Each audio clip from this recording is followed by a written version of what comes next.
Ah, well. Where's myself?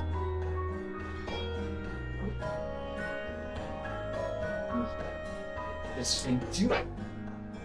Hey there, been a while, hasn't it?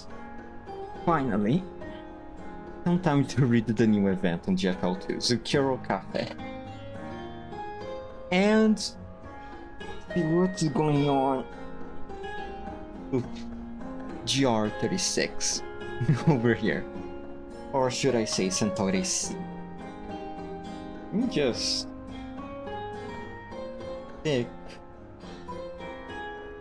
set up my cell phone so I can read chat in case someone appears.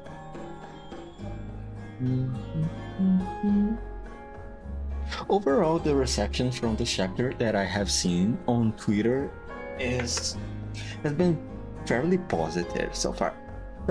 Mostly positive. I have not seen anyone talk anything bad about this story of this event. Suddenly right now it's seeing something weird is happening on Twitter by the time that I am recording this. Because it seems like the server on Twitter is not functioning properly. I don't know why, who cares? And my internet is buffering. Good to see, awesome. Good to know that I'm in for a wonderful experience. Hopefully I'm not going to see too much rings of death in my screen. From this event, of course, I have already cleared the supply stages, and when it comes to the challenge ones, this is the last one remaining for me to do it. Oh, this thing. I remember you, little piece of shit. Never mind. So, with everything said, let's get started. I already counted, these are 10 stages in total. So I think this is going to take 2 streams, I think. Unless it's a really short one like was with Shivinaya's events that I forgot the name right now. And again, the Ring of Death. Awesome. That fills me with so much hope. Oh yeah, I should also say, guess who's got lucky again?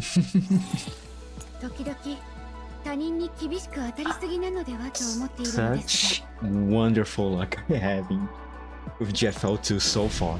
Hopefully I'll keep having it, since right a few hours ago there has been a confirmation on the official GFL2 YouTube channel that Cookie is indeed going to be the next doll. Hopefully I have 30k collapse pieces, so basically enough to get her, but still, I hope I can get her before pity or in the first 50-50. Otherwise, I'm going to be very sad. Now, with the story, hopefully it's dubbed, please, which I don't think it is. The first rays of daybreak stream in through the trees that line the pavement, shining into a perfectly ordinary little cafe by the side of the street. A girl dressed like a shop attendant is hard at work. She's cleaning up the planters, making snacks, and changing out the coffee beans. She systematically works through the tasks that have to be completed before the cafe can open for business. Perhaps it's because her neurocloud is occupied by these routine tasks, but she doesn't seem to notice the footsteps approaching her. Springfield! Hey, good to see you again. Can't wait for you to come to become playable. Good morning. Springfield circles around to the other side of the counter and watches the look of surprise on the other girl's face with interest. Manager. It's not often that I find you so distracted, Santoresi. So sad that we don't have dubs on this event also. But it makes sense, since this was also one of the events that had to be rewritten. because of negative player feedback on the CN server. My apologies. Why must you apologize? The point of this cafe is to help everyone live a relaxed life after all. Santoresi and Springfield look up at the same time. This cafe, decorated in a retro style, has a signboard reading Zucchero at its door. The Zucchero Café is not only a popular hangout for the local residents, but also a secret clearinghouse run by ex-Gryffindors to help their colleagues obtain information and seek help. After many years, the cafe has gradually put down roots and flourished, and it is entirely due to the efforts of the dolls who run it. Springfield nods to Santoresi and smiles. Well, being able to see you this relaxed proves that my hard work hasn't gone to waste. Of course, I will continue doing my best with you from here on out, manager. I'll be counting on you. That said, they are here today. But in that case, we won't need to worry anymore about the security situation. Indeed, right now Zucchero is probably the safest place in the entire city. This also means I will be able to put all my focus onto the day's tasks. After all, the preparations for today must be handled with the utmost rigor. You have a point. Let me help you too. Santoresi nods. Springfield steps behind a nearby cabinet and quickly dons an apron before helping to portion out the desserts Santoresi has made before placing them into the cold case. Seemingly spotting something of note, Springfield pauses as she tops off the milk in the coffee machine. Then she leans in close and takes a sniff of the grinder hopper. Oh my, are the beans in the machine from your private reserve of black ivory coffee? These things are too precious for most merchants to sell, even in the satellite city. As I recall, you saved up many collapsed pieces to buy them. Are you going to use them all today? Upon hearing Springfield speak, Santoresi's face flushes a faint pink. Yes, I would like to make the best possible coffee I can today. Santoresi turns the calendar on the counter to a new page with a thoughtful look on her face. Each box of the calendar is filled with entries for events in different styles and handwriting, such as meets with coffee bean supplier, trimmed along, 100th Zucchero Live, and so on. Meanwhile, today's box has only one word on it. Reserved. About that, have you wrapped the gift for our customer yet? Of course. I've modified and cared for it in special ways, just so our customer will feel the full extent of the surprise you've prepared. Well done, Santoresi. You've covered all the bases. I honestly don't know how the cafe would manage without you. You flatter me. All this is just standard procedure. Oh, yes, the cookies are almost done. Would you like to try them, manager? I think not.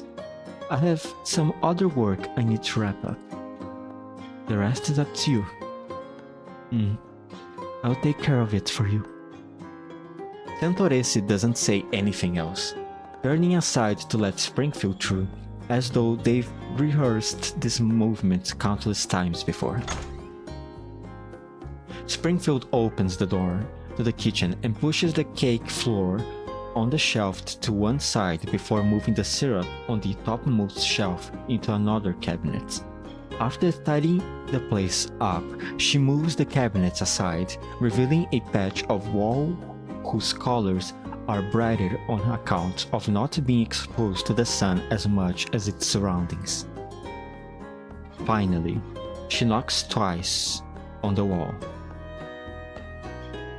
The wall section creaks, and then it suddenly splits open along a hidden seam, revealing a secret passage just large enough for a single person to pass through. Oh, they have secret passages now! In the darkness, Springfield expectantly feels her way along the wall and finds a switch on it. A light comes on and illuminates the interior. A huge display monitor dominates the cramped room and turns on with the lights, displaying several locations being monitored by security cameras. Springfield scans the image on the screen, then presses the intercom button below it. Right on time, Manager Springfield. We've managed to hire several very capable staffers recently, though I'm much less busy now. So, have you gotten any new stocking lately? Of course I have. What do you want? I will go with coffee beans. I would like the sweeter kind. One of our regulars has developed a taste for them. Also, have you received the special blend that Macchiato sent over last time? Oh yes, I have. It was delicious. If you have more next time, I want it all. My, aren't we getting greedy? Can you blame me when your menu items are all excellent? Now then, back to business. That special guest I mentioned earlier will be visiting us today. I would like to ensure that nothing goes wrong with this meeting. As a supplier, can you provide the coffee beans today? Oh, looks like this guest of yours is quite the VIP. Oh yes, he's our most valuable client after all. Is it me? Is it me? Is it me? Me? I am the most special client? Please don't tell it's me, please. I see. And here I thought you were joking when you mentioned it last time. You really are a kidder. I have always taken my work seriously. Sorry, that wasn't what I meant. If you insist, you do have some extra coffee beans that I can supply today, manager. However, there will be an extra charge for a rush order like this one. Of course, we will settle our bill with you per standard procedure. Springfield soon receives a message. After she reads it, it automatically deletes itself. My, this does help a lot. Just as she's about to continue, an internal call suddenly comes over her communicator. Pardon me, but it seems we have a bit of a situation in the cafe. We will continue this later then. The other party hangs up and Springfield answers the call. She immediately hears a familiar voice. Manager, we've spotted several suspicious individuals approaching Zucchero. Should I deal with them? Springfield looks at the screen. The security cameras show several thugs swaggering down the street. It seems they are just troublesome guests, so we'll let Sharkry handle them. Did you hear that, Sharkry? It is time for Sharkry to debut at last? It seems there are some troublesome guests to the northwest of the cafe. Please take care of them. Will do. Sharkry will give each and every one of them a perfect show.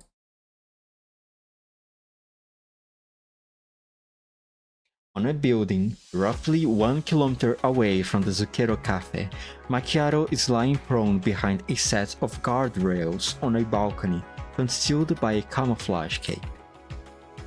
After hearing the voice through her communicator, she finally shifts her gaze away from the optical scope for a moment. As she watches the doll in the distance, sauntering off with exaggerated dance-like steps, Macchiato grumbles to herself. Honestly, can you really count on her? While she is a civilian doll primarily intended for the entertainment industry, this young miss has been fitted with a really advanced fire control component. Usually, she's the one who handles troublesome gas like this when you're not around. There is a doubt written all over Macchiato's face as she continues studying Sharkry through her scope. Clearly, she is not convinced by Springfield's words. However, the suspicious individuals each fade from Macchiato's view over the course of the next few minutes. Looks like they were simply lied about. Fortunately, they didn't pose a real threat. Sharkry, how are things now? One moment, manager, this is the last one. Sharkry's voice comes over the transmission. Hey, aren't you from that bar in the underground shopping street? Have you paid your protection money for the month? If not, you will... Wait a minute. Are you a doll? Ow, ow, ow, ow, ow, ow, ow, ow, ow, ow, ow, ow. Stay back. Run away, run away. The sounds of Flashy being bludgeoned fills this channel. See? She's good at this. I guess tricking the enemy with her deceptive appearance must be part of how she gets the job done. What's this? Is that jealousy I hear, Macchiato? Hell no! Who would be jealous of a spoiled little brat anyway? Besides, all I need is a gun in my hand. And that's a wrap. Sharkly suddenly cuts into the transmission, striking a pose before proudly declaring her work is done. Manager, I finished my mission without a hitch. Sharkly, what's that behind you? In the video feed, an arm slowly reached out from a dumpster behind Sharkly. Sharkly glances back and delivers a lightning-fast kick that sends the arm back into the dumpster. Oh my god. It's nothing at all. So you just threw them into the trash? You could have at least dumped them in front of the nearest police box. Oh no, my makeup's running.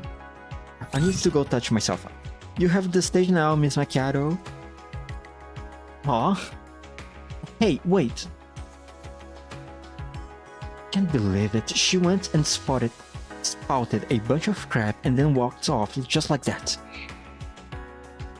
I called her back. You should come back too, Macchiato. Not here yet, is he? Maybe I should keep watch until he sets foot into the cafe. The police will keep an eye on things for today. And besides, I'm sure you don't want to be stuck alone on a roof when he shows up, right? Fine, I got it. I'm coming back now, okay? Although she has an annoyed scowl on her face, Macchiato is already getting to work on her final task. First, she opens the terminal and refreshes her data links. The scenes from the cameras monitoring the streets around the Zucchero flash through her mind. Macchiato's neural cloud carefully parses and filters every single suspicious individual and sound, as well as windows and vehicles that could be used to spy on them.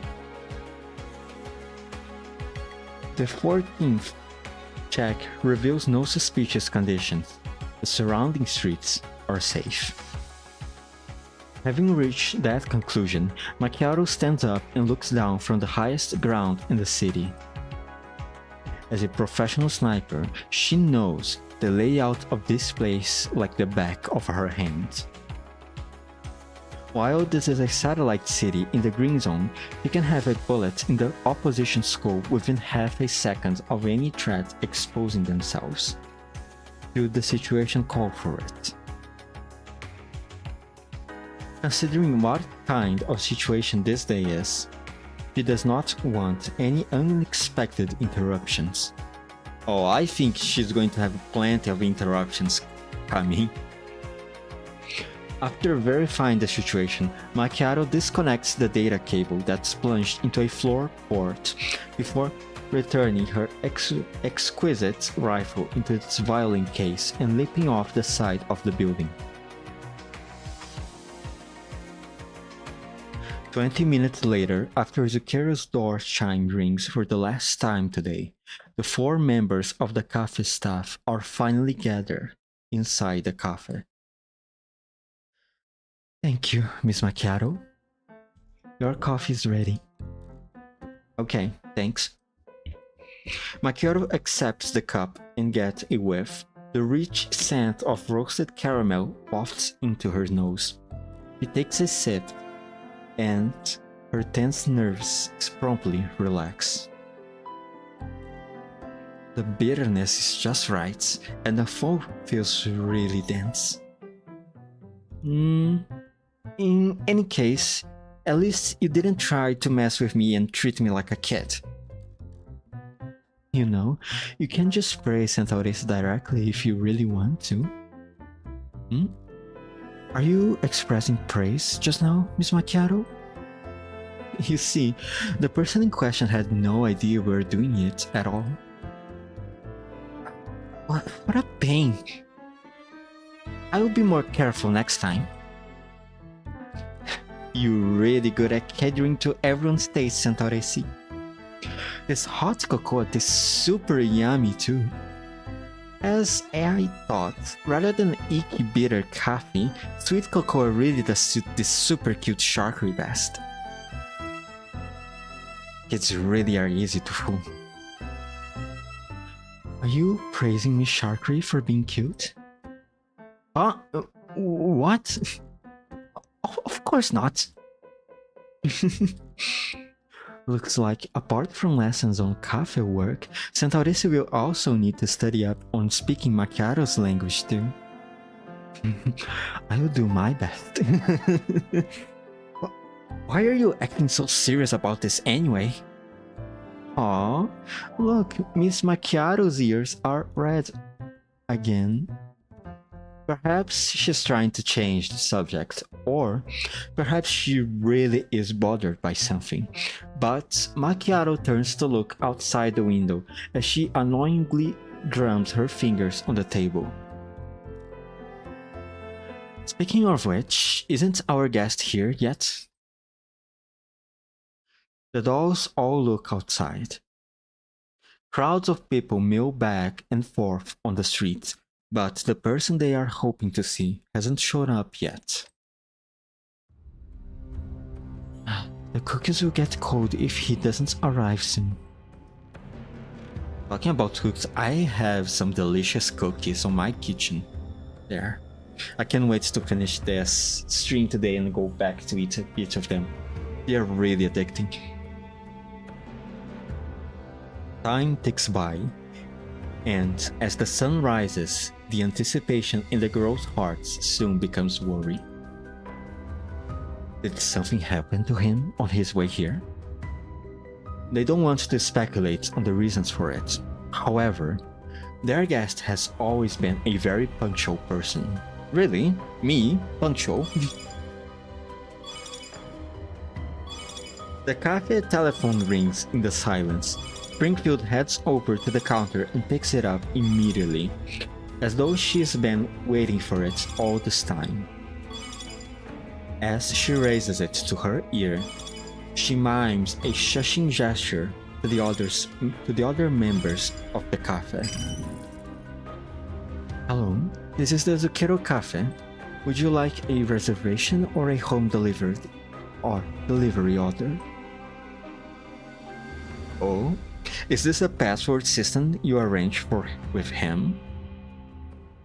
However, the voice on the other end of the line is not the voice they have longed for. Springfield immediately turns to put her back to the counter and gives the other three dolls meaningful looks. You are? Dandelion Ranch! Okay. It's been a while, Miss Springfield. Alright then, let's dispense with the pleasantries. Does the fact that you have this comms code mean that you are with him? A wise deduction, and yes, I need you to help us out right now. You want to refuse us, will you? Please get to the point. Simply put, things have gone wrong as usual, and the threat level is code red. I have sent you the coordinates and routes. Whether or not he'll still be alive depends on how quickly you get there. See you later then, ladies of the Zucchero. After some silence, Dandelion hangs up. What? It seems our guest has encountered some difficulty on his way here. I believe we will need to make a delivery. Manager, will we be using the emergency action plan? One moment, please. While she has rehearsed this scenario in her neurocloud countless times, Springfield still wants to ensure that the plan goes off without a hitch. Macchiato, with loadout number 1 and go with loadout number 1 and bring as much ammo as possible. After that, we will drive everyone to the objective location. Got it. Sharkley, can you ensure that our order is delivered? I believe you've installed the relevant software already. No problem. Sharkley has gone through tons of synth training. And as for you, Santoresi, I fear we will have to open that gift we were saving for our guest ahead of time. I apologize for that. I know you spent a lot of time preparing that surprise. That's fine. The gift exists because he needs it. Its value will be maximized if we send it right when it's required. Thank you. Just in case, I will stay in the cafe and provide remote support. If the worst should come to pass, I will activate our emergency measures. If that happens, do not return to the Zucchero. Proceed immediately to the backup safe house and meet there. Understood. Please be careful too. I will. Santoresi, please take care of everyone while you are outside. I will make sure I keep everyone safe.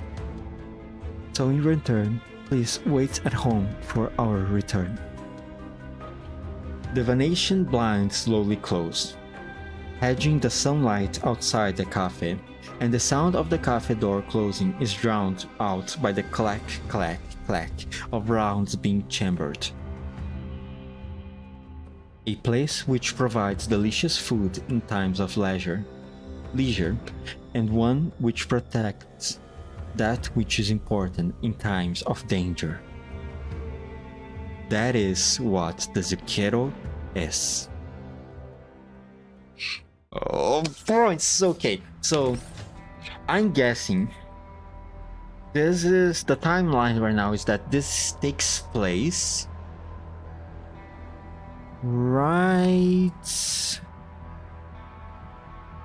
after or maybe during the time that Diane and her dolls started to mobilize themselves for the commander's aid, and I guess right now the commander is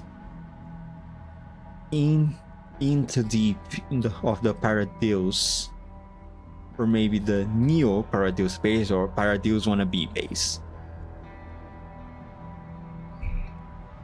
Okay, alright, I think I understand. So, for reasons of plot, let's just bring these 3 dolls over here. This is going to be a very fast stage. Okay. What do I want to do here? Let's move you up here. Make her give us some support. You know, I can try to use Sharkry and Centaurese to deal with the diner gates over there.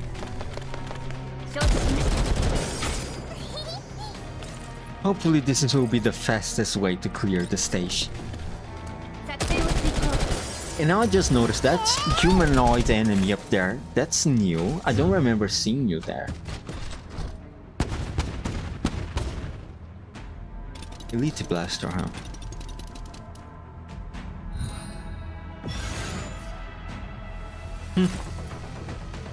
Big load of shit, if you ask me. Get one shot it, idiot. Now.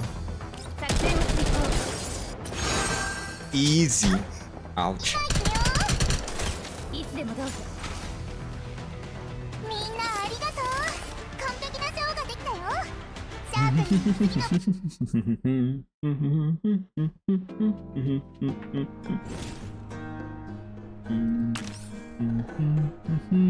Let me just... I mean, obviously I have fought these enemies on the challenge stages, but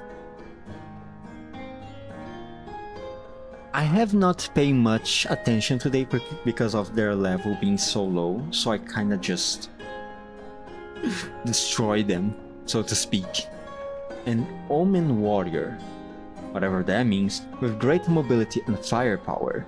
They use equipment with safety limiters disabled to dart nimbly through the battlefield and strike fatal blows with great height. From great height. Okay.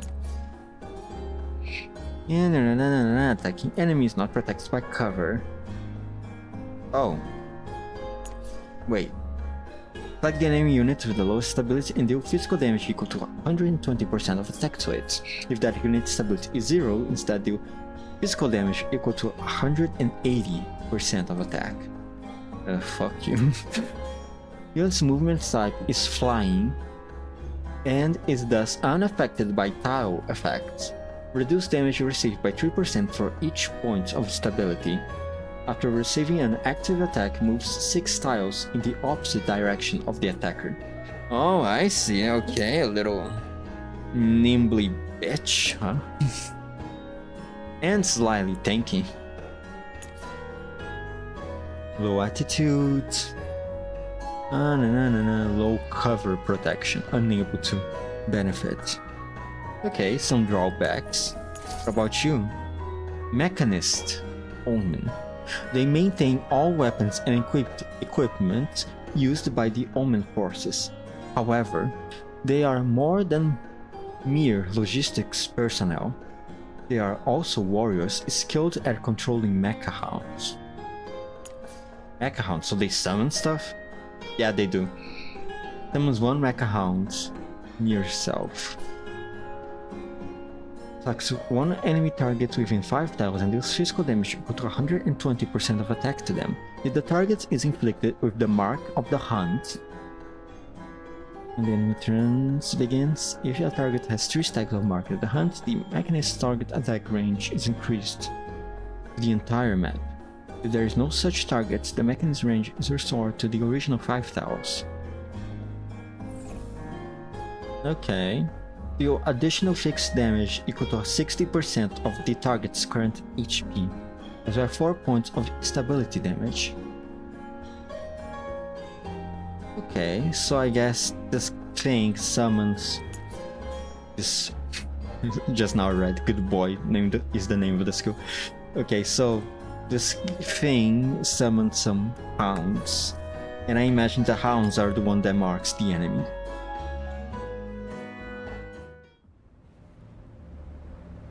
Two kilometers due west of the Intercontinental Railway transfer station.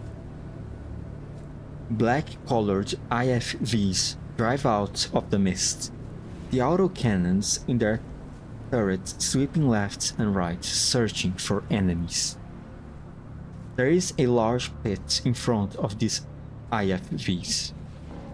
One of them comes to a halt about 50 meters away from the pit.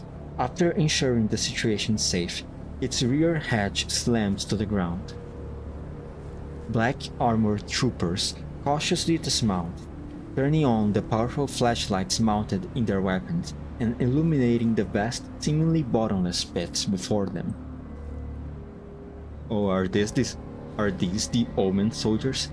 The sky starts to drizzle, and the soldiers' bracelets starts to turn yellow.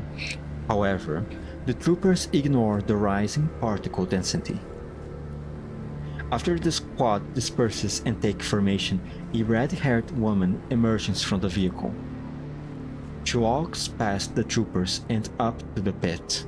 The troopers act like they don't see her, their guns raised as they continue watching their surroundings for danger. She raises a cigarette to her mouth and lights it before looking disdainfully into the pit and taking a puff. The rain unfortunately puts the cigarette out. Oof! Bad luck. The woman scowls, then tosses the cigarette to the ground before forcefully stomping on it. That's sign my ass. It's just the same shit, different day. Behind her, several more IFVs drive up to the pit. Black armored troopers quickly dismount and spread out to scan their surroundings. Soon, they fill up the space in front of the pit. The badges on the black armored troopers proclaim them to be the MAID security, but their equipment and attitudes are markedly different from the average PMC grunt. The woman changes the channel on her radio and begins giving orders. Everyone, listen up. This is a hazard, oh my god, I cannot speak. Hazard level 3 assignment. Charlie, Delta, and Foxtrot teams head underground and carry out Plan C27. Bravo and Echo teams watch the perimeter. Alpha team, stand by. Now, as for our ROE. She takes out another cigarette and lights it. After taking a puff, she pauses for a moment. Then, the woman slowly exhales a cloud of smoke before giving her orders. Oh, hello there. Kill everything that moves. Oh, that's not good for us. The black armored troopers are silent. The woman gestures and 3 teams of men immediately pivot and head into the pit, while the other 2 begin establishing a defense line around them. The woman continues smoking her cigarette. The soldier behind her waits until she's done before walking up and asking her a question. Adjutant Lentin, why are we deploying 6 combat teams in a single level 3 assignment? Because the brass paid to deploy 6 combat teams. Even so, don't you think 6 teams is a little much? Does the Black Op this time round really bother the brass that much? Jesus Christ, that expression.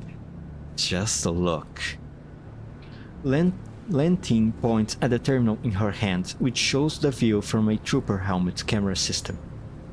She grimaces in disgust as she looks at the insignia on the wall, and she covers it up by lighting another cigarette. Or Adeus again. The squad leader shakes his head. They've been way too active recently. It's been making us look bad too. You mean our nickname? Thanks to all this goddamn Black Op, even the rest of Mangi's security forces would rather die than let us help them. I mean, have you even heard the nickname they gave us? Oh man. You don't like it? We are the best of Mangi security. We should be something like the Shining Edge, not Omen or whatever. Sorry my guy, but the only Shining Edge I know is Persicaria, okay? And she has done a lot to receive that title. So back off. Shining Edge. The woman suddenly laughs it out loud. Then cuts off her laughter by sticking a cigarette into her mouth. After taking a puff and getting her breathing under control again, she begins to speak. Frankly speaking, I actually like the name. Nobody who hears it is going to have any illusions about what we are going to do next. She points at the squad leader's head. Say, Kenny, when you became a security contractor, did you actually think you'll be keeping anything safe? Of course not. Did you know I really hate it when people go expecting something of me and then ended up depressed when their expectations fall short? I keep hearing crap during missions like, aren't you here to save us? Or, can you do this? How can you do this? Or whatever. And whenever I do, it makes me think that I'm just a parrot in a cage. A parrot? Because everyone thinks you should be saying what they expect you to say. Nothing else registers as proper words to them. It's just noise, like your roster going honk honk or something. Kenny it's momentarily at a loss for how to respond. Just then, a voice comes in over the radio, and the two of them end their chit-chat to check their terminals. Adjutant Lantine, we are closing on the target area, preparing to enter. Switch off all the security cameras, but leave one patch directly into our comm channel. Do not record any imagery from this mission. Why? Roger. Have Delta block off the entrance. Foxtrot will cover you. Use up all your explosives. Roger. Time to work. Lantine tosses the cigarette butt aside and heads for her IFV, with Kenny trailing after her. Why they need to keep this a secret? Why not record anything? Once they get inside, the monitors inside the vehicle show the positions of the combat team members who have entered the tunnels and the view from their body cameras. Perhaps because they are going to annihilate everyone there. So that's why they don't want anything recorded. Or maybe this is a condition from their contractor, perhaps. I don't know. On the screen, the black armored troopers are moving from the elevator platform towards a huge smashed gate. They enter the room beyond, covering each other in a leapfrog fashion. The room inside contains several dozen huge culture tanks with human body parts and mashed with plant tendrils floating in the culture solutions. The power source in their middle glows dimly. We found multiple samples. The power has been shut off. There might be a contact risk. Stay away from those tanks. Inform all teams that the assignment's hazard level has been upgraded to. Understood. I will let them know right away. Looks like their ritual site is down there. It's not often that there is one so close to a green zone. These lunatics are getting wilder and wilder. Wilder.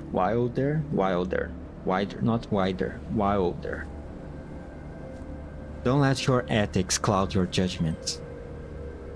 We take money to solve problems. We are just goofers for a small independent PMC. Take Bravo off sentry duty. Have them go down there to support the others. Got it. I will contact them. Kenny keys his radio and gives orders to the combat team on the perimeter. Lantine's eyes are focused on the screen. The image from the camera continue moving as the troopers take plastic explosives out of their backpacks, which they plant in various corners of the room. No life forms detected nearby. Charges have been set, awaiting further instructions. Proceed for... Sorry. There is a shout from behind, and the image shakes violently. The viewpoint quickly turns to the rear, where a trooper in the back has been impaled through the forearm by a thorny plant stem from one of the culture tanks. The trooper tries to escape, but the stem burrows deeper into his flesh. Purple liquid oozes out of the stabbed area, and the trooper's arm immediately swells up. The man beside him draws a knife from his waist and promptly chops off the wounded man's forearm. The stabbed soldier wails in agony, staggering back from the pain and shock. His teammate pulls out a medkit and administers a skeptic and painkillers. The camera view shifts to the plant that has still boring deeper into the severed arm. A white-colored mist sprays in from off camera. Abnormal contact has occurred. One man has been injured, suppressing with liquid nitrogen. The vegetation soon freezes over. Unable to bear the weight of the forearm, it falls to the ground and splinters into many pieces. How many times do I have to tell you not to approach those tanks? Lantine sighs and rubs her temples. Stand him up. Will do. Lantine leans back into her chair and addresses Kenny in a mocking tone. Well, luck for him. For the low price of half an arm, he gets to collect a big fat compensation paycheck. That guy who was wounded was probably Marcel. He's been with us for close to 10 years. Close to 10 years? It's been that long already. You know, when I get sick of being a judgant, you should take over. I will go join a combat squad and get some random little injury. When the time comes, make sure you give me a little nice bonus enough to retire with. Yeah, right, Judgant.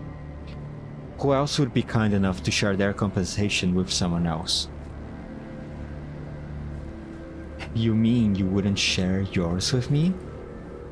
Hell no. Wow, very much. Lantine pounds to express her displeasure, but they've been through this routine so many times before that Kenny doesn't bother following up on the old gag with her. How many more rooms are there which need blowing? Intel indicates there are 2 more. Looks like there's a whole mess of Black Ops for us today. Suddenly, Lantine pulls off her earpiece. Kenny is about to speak, but she signals for him to stop. Did you hear something? I think it sounded like a helicopter. A helicopter? The squad leader removes his earpiece, listens carefully, then shakes his head. Not a thing. What happened? Our intel didn't mention anything about aircraft passing nearby, right? I mean, it's perfectly normal for people to use aircraft without filing for permission in an in a ungoverned region like this. Oh no, don't tell me they are going to shoot down our... they are going to shoot down our drone. Won't they? The one that you are using to escape this? Okay. Alright. Lantine frowns and puts her earpiece back on, but she continues speaking in an unhappy tone. I have a bad feeling about this. Adjutant Lantine, we just got a transmission from Bravo. They have found an elevator that wasn't mentioned in the intel, and there is a large thermal signature coming from a chamber below the elevator. I'll patch in a video feed from over there. The two of them turn back to the screen. It flashes and then its perspective changes. This time, the viewer is looking into the pit with a thermal imager. Give me the size and composition of the thermal signature. One moment, please. Can complete. I'm picking up at least 40 life forms and a massive thermal source, massing at least 5 units or more. 5 units, so it's a Bujung then. So they summoned us even before the ritual was complete. That doesn't happen often. The sound of gunshots comes over the transmission, seemingly from a long distance away. I hear gunshots. All teams, stay alert. Who are you engaging? Hang on. There's nobody. None of the things have engaged anyone. Then something must have happened underground. Delta, finish planting the explosives. The rest of you head deeper into the pit. This assignment's hazard level is now 1. All personnel prepare to engage a Bujum. Understood. While that answer was simple enough, there was an added hint of nervousness in the man's voice. They are calling this a hazard level 3 mission even though there's a Bujum present? You're wondering why they shout out so much, right? Looks like you've got your answer. Still, even if the FABN group is in charge of things, a Bujum so close to the green zone is going too far. Forget it. This isn't any of our business. Have Alpha prepared themselves. We will be... Suddenly, they hear bullets strike the exterior armor plate of the vehicles, followed by an emergency transmission over the radio. This is Echo. We've engaged unknown dolls. They are attempting to enter the underground chamber. Dolls? How many? Unable to estimate. They have a sniper. 2 of our guys have been hit. We are pinned down. Damn it. Kenny, get the IFV over and give them fire support. Why now of all times? Reno 2, Reno 3. What the hell are you doing? Why aren't you returning fire? What? Your optics were destroyed? You shower of useless assholes. Must I do everything myself? Kenny climbs into the gunner's seat and prepares to manually control the autocannon for the attack. However, There is the sound of a crisp impact from outside the vehicle, and the gunner's monitor in front of him promptly bursts into a sea of static. What? Don't waste your time. We aren't going up against ordinary dogs. Alpha, mount up. We are moving in to assist.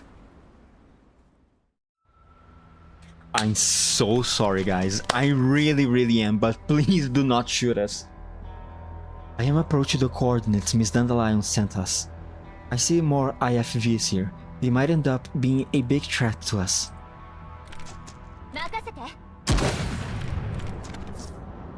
I've destroyed their optics. They shouldn't be able to do anything for the time being.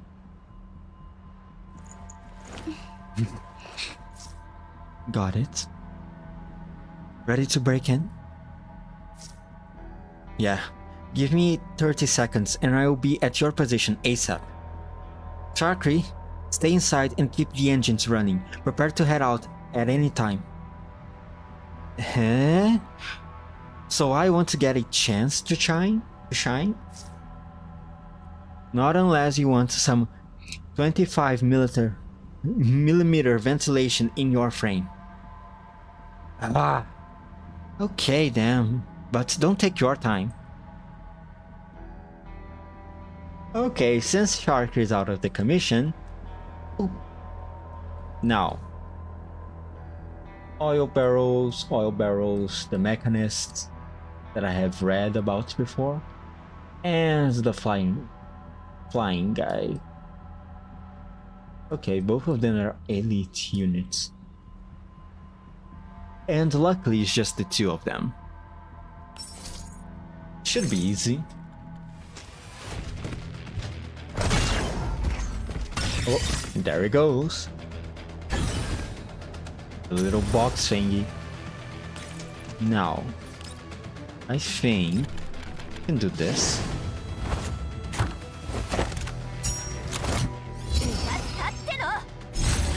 Okay, so the guy's levels are a bit higher than the previous ones, so can Centauri still one-shot them? She can. Well, good to hear.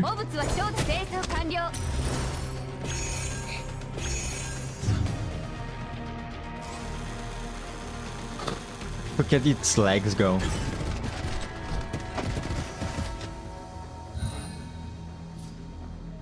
Bum bum bum bum bum. Get one-shotted, idiot. Easy. We can hold them adjutant. I have difficulty speaking that word. Those dogs made it underground. The fighting style and such capable T-Dogs. This is Bravo. We've made contact with unknown T-Dogs, but they've got a lot of firepower on their side, requesting backup. So there are T-Dogs underground as well. Looks like things are becoming more and more interesting. There's 3 people behind and 10 to be wounded. Everyone else, follow me. We are going after those dogs. Got it. Meanwhile, on the other side of the pit. Let's go. How many more enemies are there? There should be at least 50 according to the scans, right? Is there another way? As you can see right now, I'm just a diner. Look, I am being serious here. In that case, we should be able to solve the problem handily once our reinforcements arrive, right? Reinforcements? Where are we getting reinforcements from? Just then, I hear a familiar yet unfamiliar voice in my earpiece. The moment I do, I know that we've been tossed a lifeline. Wait. Okay. So, if this is happening right at this moment, right? So, before this, the commander was supposed to go to Kiev. I think. Was it Kivi? I don't remember now. But he was supposed to move the city. The team up. Oh no, makes sense, okay. I just... Sorry. I was under the assumption that... Because this is all the things are happening right now, so I started to stipulate that maybe the commander was not the special guests that the Zucchero Café dolls were waiting for. But no, I was wrong, yeah. Because I forgot that before the big ass detour that we made because of Cockney. Sorry, I thought I was about to sneeze for a moment. Because of the big detour we made of Cockney, I forgot about the original mission that we were supposed to move to a certain city to team up with some dolls over there, according to Kalina's instruction. Sorry, it's right. It was indeed the commander, the special guest, that they were waiting for.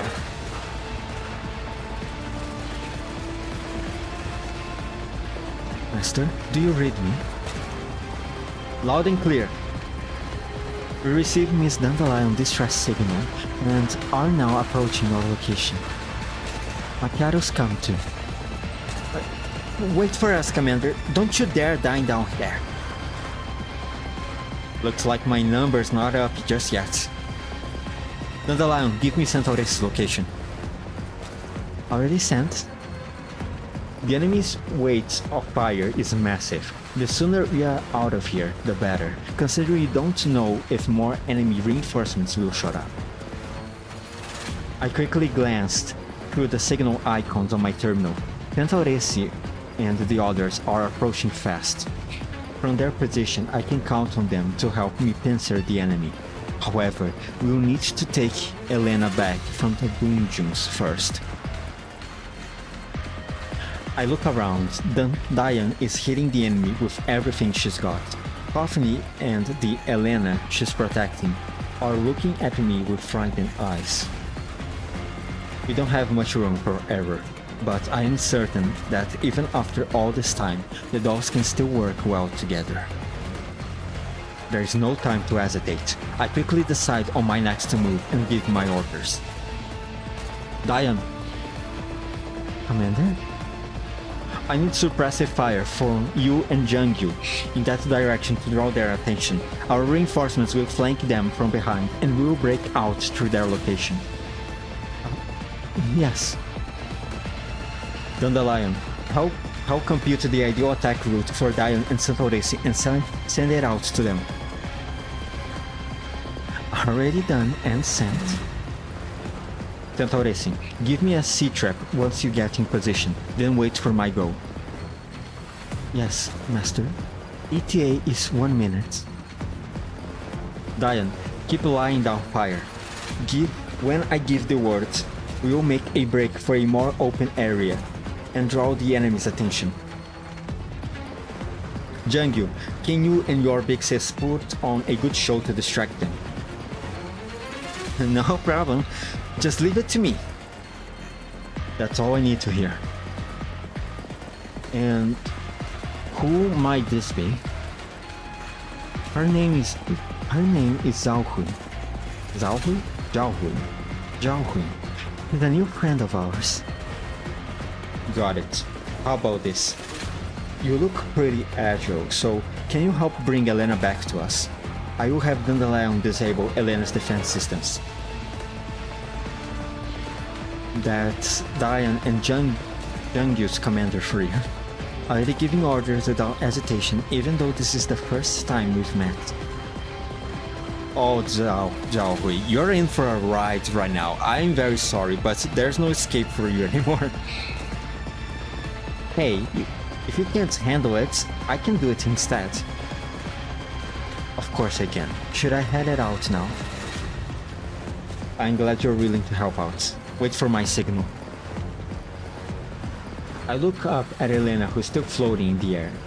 She is watching us struggle with a look of amusement on her face. I pay her no further attention and look down at the Elena in front of me. You're Elena too, right? Yeah. Do you want to live? I can't die yet. I see oh my god. I see the determination in her eyes, and then I turn to Coffee. Protect her. She's also Elena. Oh, okay. Coffee reaches down to support the Elena beside her and looks up at the airborne Elena. So, our Elena... Relax, she will be fine. Saying so, I turn to look at the hovering Dandelion. You can do it, right, Dandelion? As you wish. After I give my orders, the doll all look at me. I take a deep breath and wait for the transmission to come in. Master, we've reached our attack position, waiting for your command. Got it. Everyone, go! Centauresi and Macchiato silently drop down onto the elevator platform at the bottom of the shaft, while their black armored enemies are focused on fire in the other direction. They suddenly open fire, cutting the black armored troopers down before they even know what's going on. The dolls soon take the position that the enemy once occupied and begin providing us with cover fire. The Renegade flies up to Elena, who seems unhappy. The spherical defense systems begin to glow, but the Dandelion seizes control of them before they can finish charging up. Not time for bad kids. Before she can finish, the three spheres glow and then reverse to their box form, which encloses Elena. Jiaohui, go, now! Got it. Jiaohui throws out a grappling line and immediately springs towards high ground while Diane and Jiangyu rush towards Centauresi. Run! Everyone breaks into a mad dash, with Centauresi and Macchiato pinning them down. The enemy's volume of fire is significantly reduced. I'm running at the group's head, while Coffin and Elena follow close behind me. Diane and Jiangyu bring up our rear. As we approach Centauresi, I notice the flickering of flashlights in a tunnel off to our side. Master, incoming enemy reinforcements. It's in my blind spots. I can't hit them. Cover the commander. Diane and Jiangyu immediately rush to the head of the group and turn to face the enemy reinforcement. Jiangyu presses on my shoulder to get my head down, while she and Diane block the bullets from the side. The two downs mount a fighting retreat away from the enemy. Dazzling flashes of light erupt as the bullets splinter and fragment against their frames.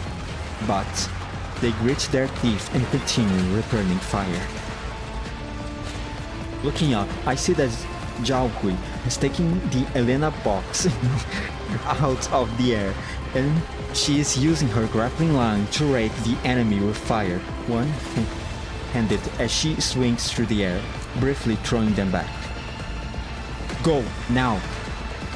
As the enemy fire falters, we begin another sprint toward Centauresi's location. Jiaohui makes a hard landing beside us, and the Dandegate follows closely behind her. Centauresi, use this! Macchiato picks up a smoke grenade from one of the black armored corpses and tosses it to Centauresi. The two of them prime their smoke grenades and throw them out. The two smoke grenades hit the ground, and clouds of white smoke obscure us. Everyone gets behind cover. Perhaps it's because they can't see us anymore, but the enemy gunfire suddenly stops. Centauresi, Y2K, thank you for your support. I'm called Macchiato now. It is an honor. Miss 99 and 97, are you alright? We are fine. Our frames are still functional, but we should leave ASAP. I look at the dolls. Diane's shoulder and head are damaged, while Jangyu has 2 big holes in her thigh. Santoresi and Macchiato help them onto the platform elevator. Coffee holds a panting Elena as they make their way forward, while Zhao Hui struggles with dragging the heavy box on her back. I run onto the elevator too. It groans and rumbles before slowly grinding into movement. The dolls keep their weapons pointed the way we came, but no enemies follow us. The thunderous gunfire that surrounded us just now has suddenly vanished. The surroundings are quiet except for the noise of the elevator. For some reason, I don't feel the joy of narrowly escaping death. On the contrary, I sense a foreboding fills my mind. A sense of foreboding fills my mind. Tarkri, are there any enemies at the position we entered from? Not right now. Are you sure? This is important. Tarkri's been watching through a telescope all this time. Alright then. Start the ignition. We'll be there in 5 minutes. You have a vehicle outside? Yeah, it was supposed to be a surprise gift. A gift? But...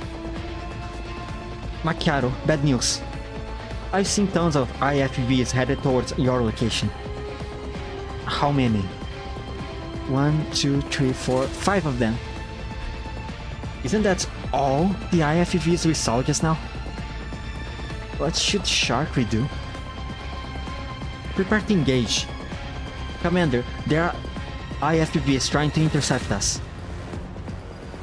I should have known they wouldn't let us go so easily. Master, I have a plan. Hey. I'm all ears, Santoresi.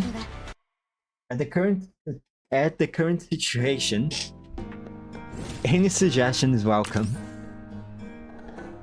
Internet, please don't act like that. Strike Captain. Oh, it's the... Right. The Grenadier guy I just killed. Yeah, right. I haven't read his description yet. And please, Internet, stop failing on me. Executioners who are ruthless in carrying out their duties.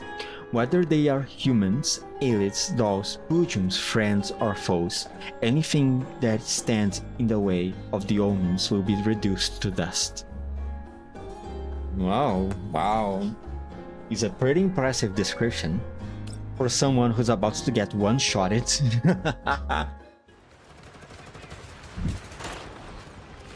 Adjutant Lantine, look out. The red-haired woman is caught off guard by the green-clad doll suddenly jumping across her path and forgets to duck. Penny tackles Lantine to the ground, and the bullets that would have hit her square in the chest instead slam into the man's backplate. The other troopers immediately stop shooting and drag the two of them into safety. Why is this woman not wearing an armor, by the way? Everyone is wearing one except for her. Why?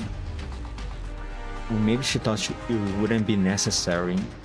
Maybe since originally for them this was a mission of threat level 3, as they call it. Maybe she thought she wouldn't need to get involved into it, so she didn't bring any armor with her. The woman gets to her feet and immediately checks on the squad leader's wounds. I know. She quickly inspects the place where he was struck and finds a bullet stuck between two of his ballistic plates. Get up already. It's not going to get you pregnant. What the fuck? The woman kicks the squad leader. After realizing he wasn't injured after all, Kenny scrambles to his feet. Lantine pays him no further heed. Instead, she peers out from behind their cover. The smoke cloud has fully spread out. She can't see anything. Adjutant, we've lost sight of the targets. Should we pursue? Give me a casualty report. We've got 12 KIA and 25 YIA. Losses are serious. God damn those motherfuckers. After them. I want them all to burn in hell. Calm down, Adjutant. We are at a huge disadvantage fighting dolls at this range. Lantine trembles with rage. She pulls out a cigarette and takes a deep drag from it to calm herself down. After a brief period of contemplation, her reason wins out over her emotions. Bravo evacuates the wounded. Everyone else from the other teams who can still move, form up into a squad and follow me. We are heading up to the surface to wipe them out. Once we get out of the underground levels, blow all the chargers. Yes, ma'am. Kenny, have everyone from Echo who's still alive drive the IFVs over to block off the exits those dolls are using. Stop them no matter what, even if it means having to physically hit them with your cannon barrels. I will contact them right away. After the attack and losses sustained have far exceeded anything she has expected. Meanwhile, it's very hard for her not to imagine what has happened here after looking at the corpses of the Bujun in the deep pit and that of the woman in black outside it. What the hell am I even fighting for? Fighting for... Sorry. Lantine mutters to herself, a mix of emotions in her heart. Then she casts aside her cigarette butt and vanishes into the darkness of the tunnels with the rest of her men. This is Rhino. For hailing Rhino 1. We've picked up Echo and they are heading for the tunnel entrance. The few remaining black armored troopers file into the IFVs. Their rear hatches close up, and their engines roar loudly. One copies. We are falling behind you, ready to cover you anytime.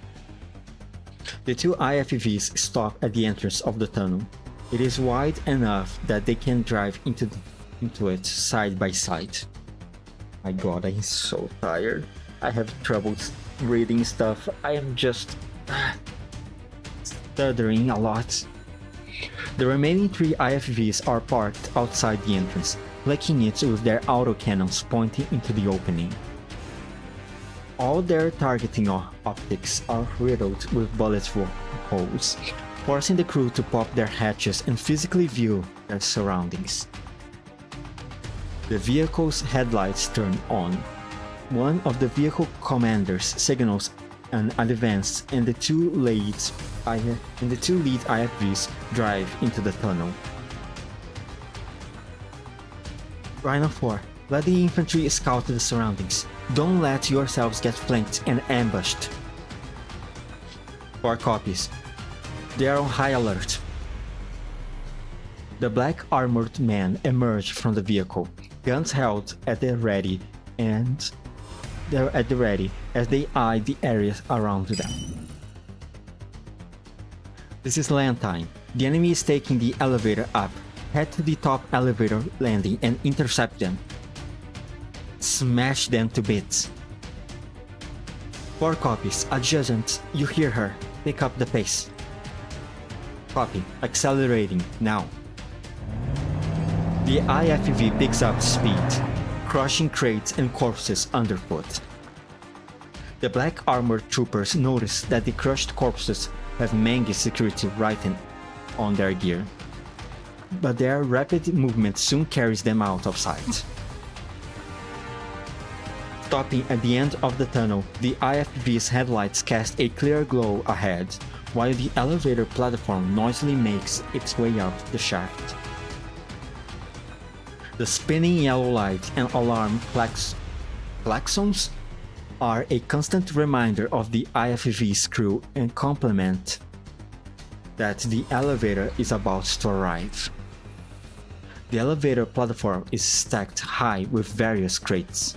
The IFVs turn their turrets to cover it as it comes into everyone's view.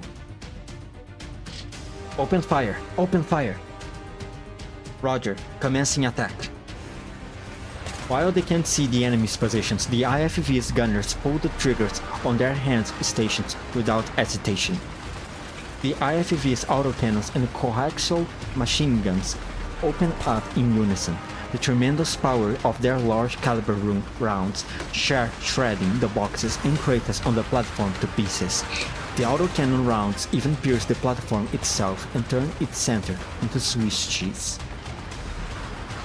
The plumes of smoke from the gunfire cover the entire platform, and it is only after 10 odd seconds of this withering barrage that the IFVs finally cease their attack. Ceasefire! Ceasefire! You have visual contact. Unable to determine, but there's no way everyone could survive that.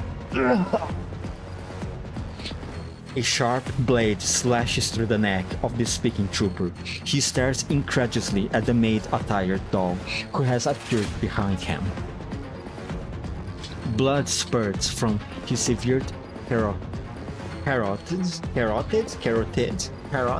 and jugular. He tries with all his might to stop the bleeding, but fails, and he collapses limply through the turret hatch and into the vehicle's interior. Ambush! Ambush! Drop off your troops! Ah! Another doll descends from the ceiling, landing heavily on the turret. The crewman nearest to her tries to pull out a pistol and shoot, but she kicks his head so hard it spins a full 360 degrees around his neck. Jesus Christ, Jungyu! What the hell is going on? Report! We've been ambushed. Disembark and form up now. Alright, let's start the massacre. Damn, she's fast. Don't shoot! We will capture one of the IFVs and wipe out the rest of the enemies. Roger that. Commencing operation. Oh man. Wait, who's with us again? Coffin is with us, right? Pam pam! Sharkry is at the surface still. Diane's here with us. So that's going to be the team. Defensive structures. It's veg, whatever this is pronounced. There's a lot of them. Let's do this. Bam bam! And then Akaro moves here.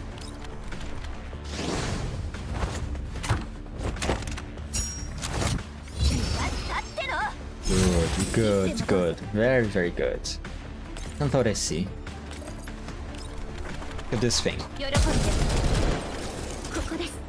Diane. Shoot this guy. Maybe I can bait those two over here. And so hopefully Machiaro's skill will kill both of them. Never mind. That guy moved. Jesus.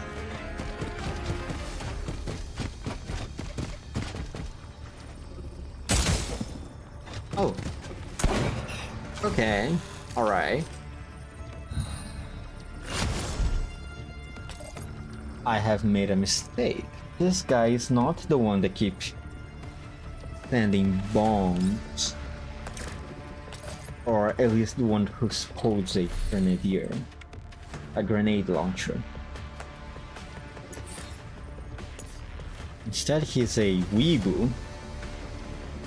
Selects one enemy targets within 6 tiles, dealing physical damage equal to 110%. Average. Assassination matrix. This is the thing that he used. Selects the farthest enemy targets within 7 tiles, teleports to a tile within a 3x3 area, dealing physical damage equal to 100% of attack to all enemy targets in that area. Gain 6 tiles of additional movements. If this causes an enemy to enter stability break, resets his skill's cooldown. Interesting. Really. Very, very cool. Very, very nice. Boom. So cool. Now, Antaresi, finish this for me.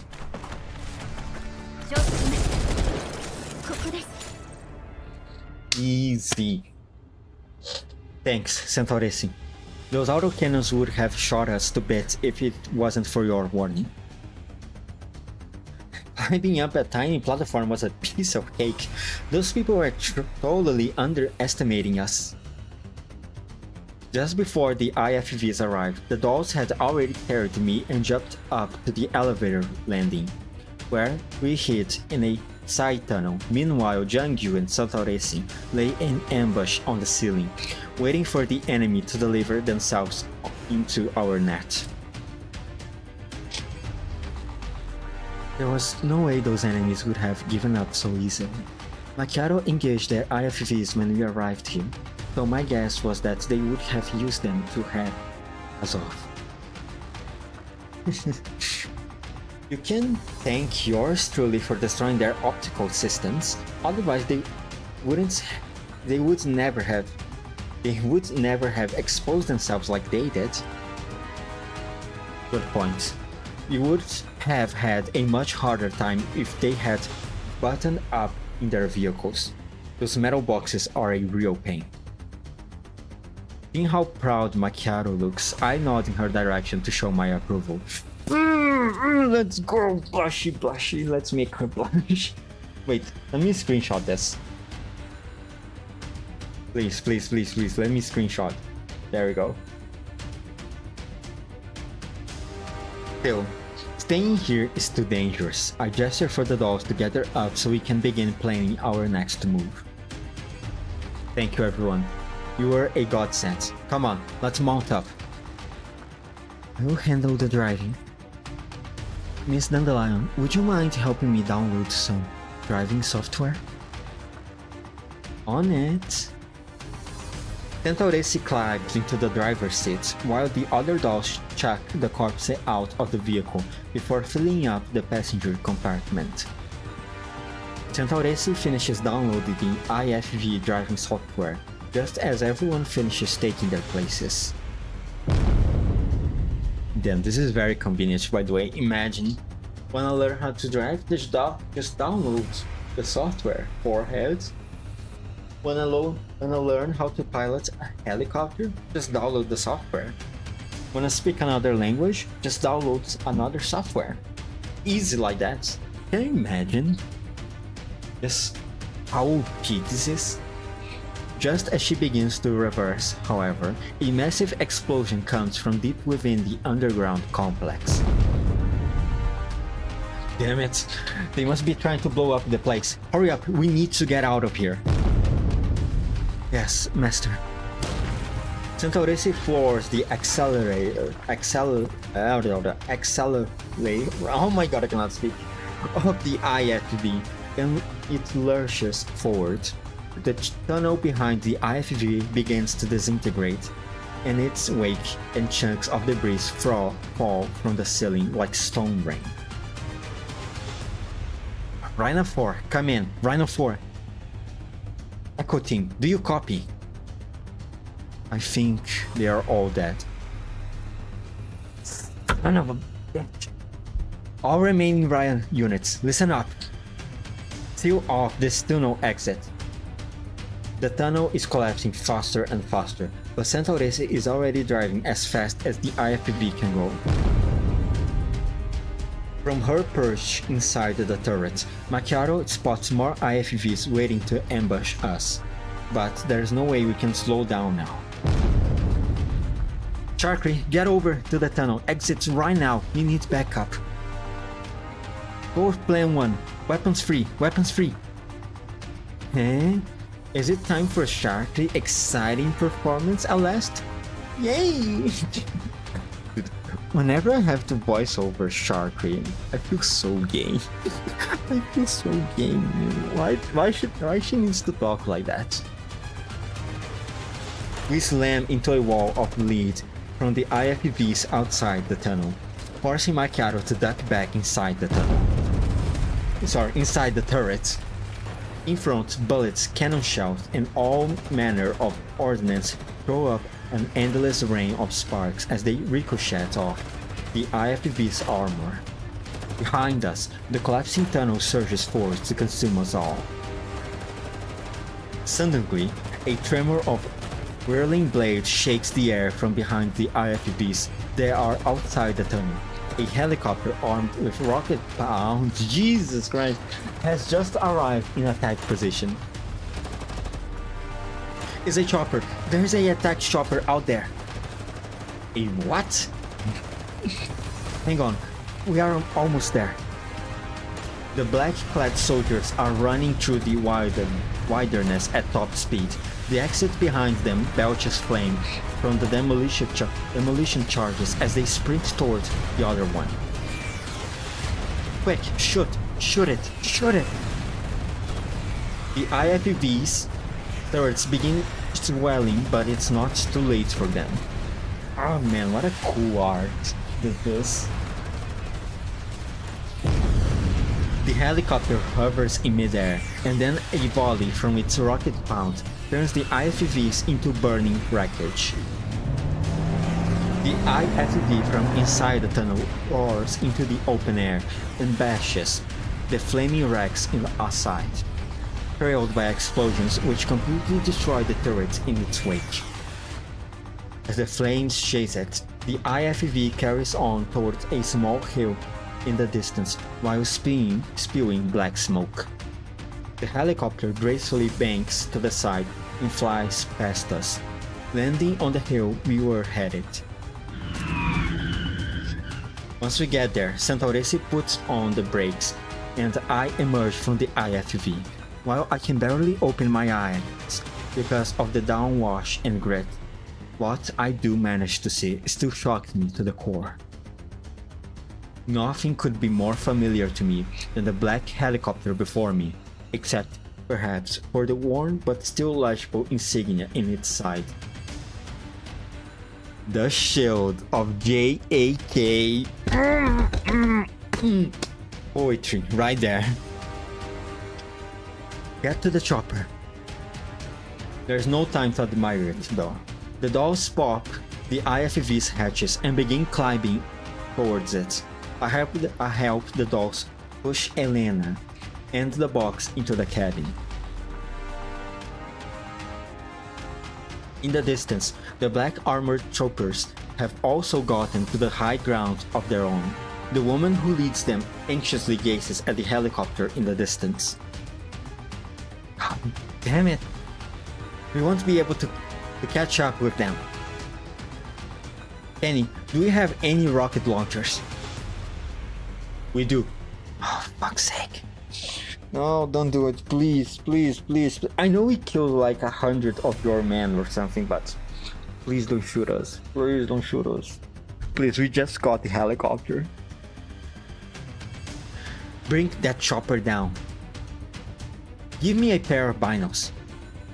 The woman takes the binoculars that one of her men hands her and looks through them at the helicopter. Range is 260 meters. Fire when ready. Through the binoculars, she sees the dolls pulling a human into the cabin. The human takes a seat on the lip of the passenger compartment.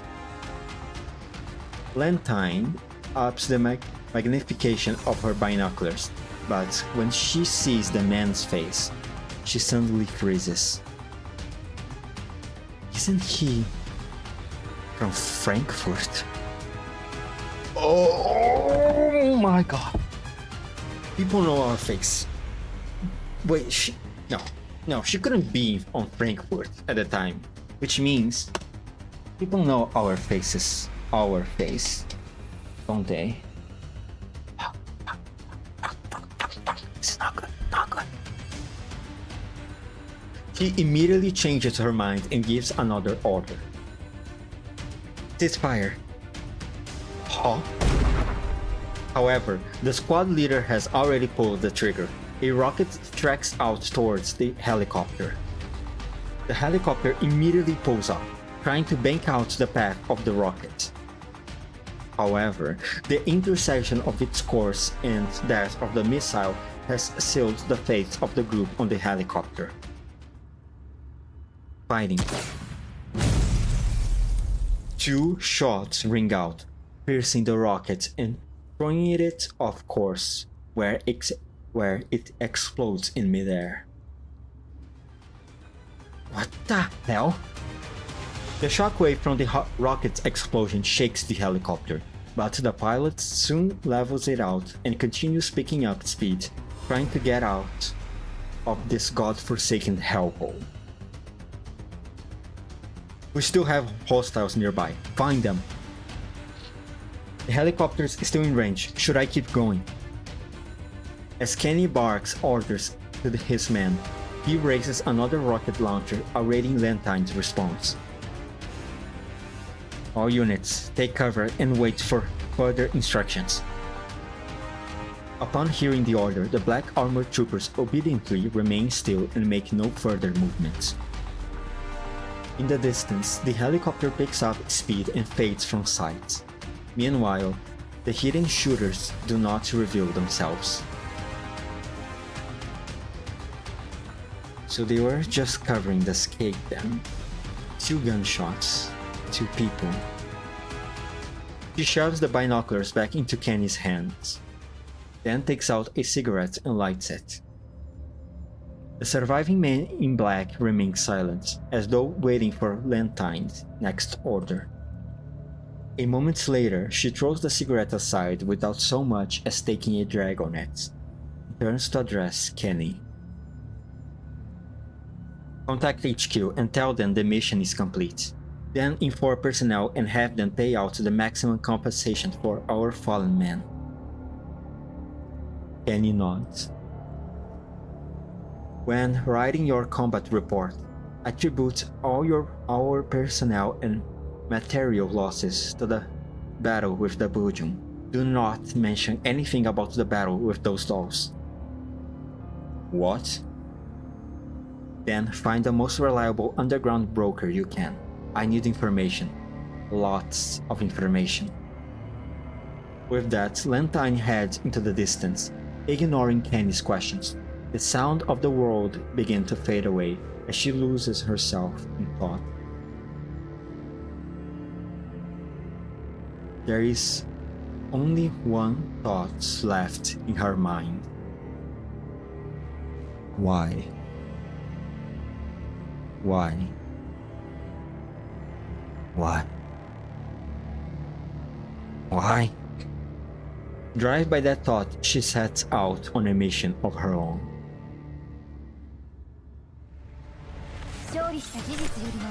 I think she hates us. It's just a little hunch that I get, you know? I think she hates us. How many were there? 1, 2, 3. Just 3? And it's already 3 p.m.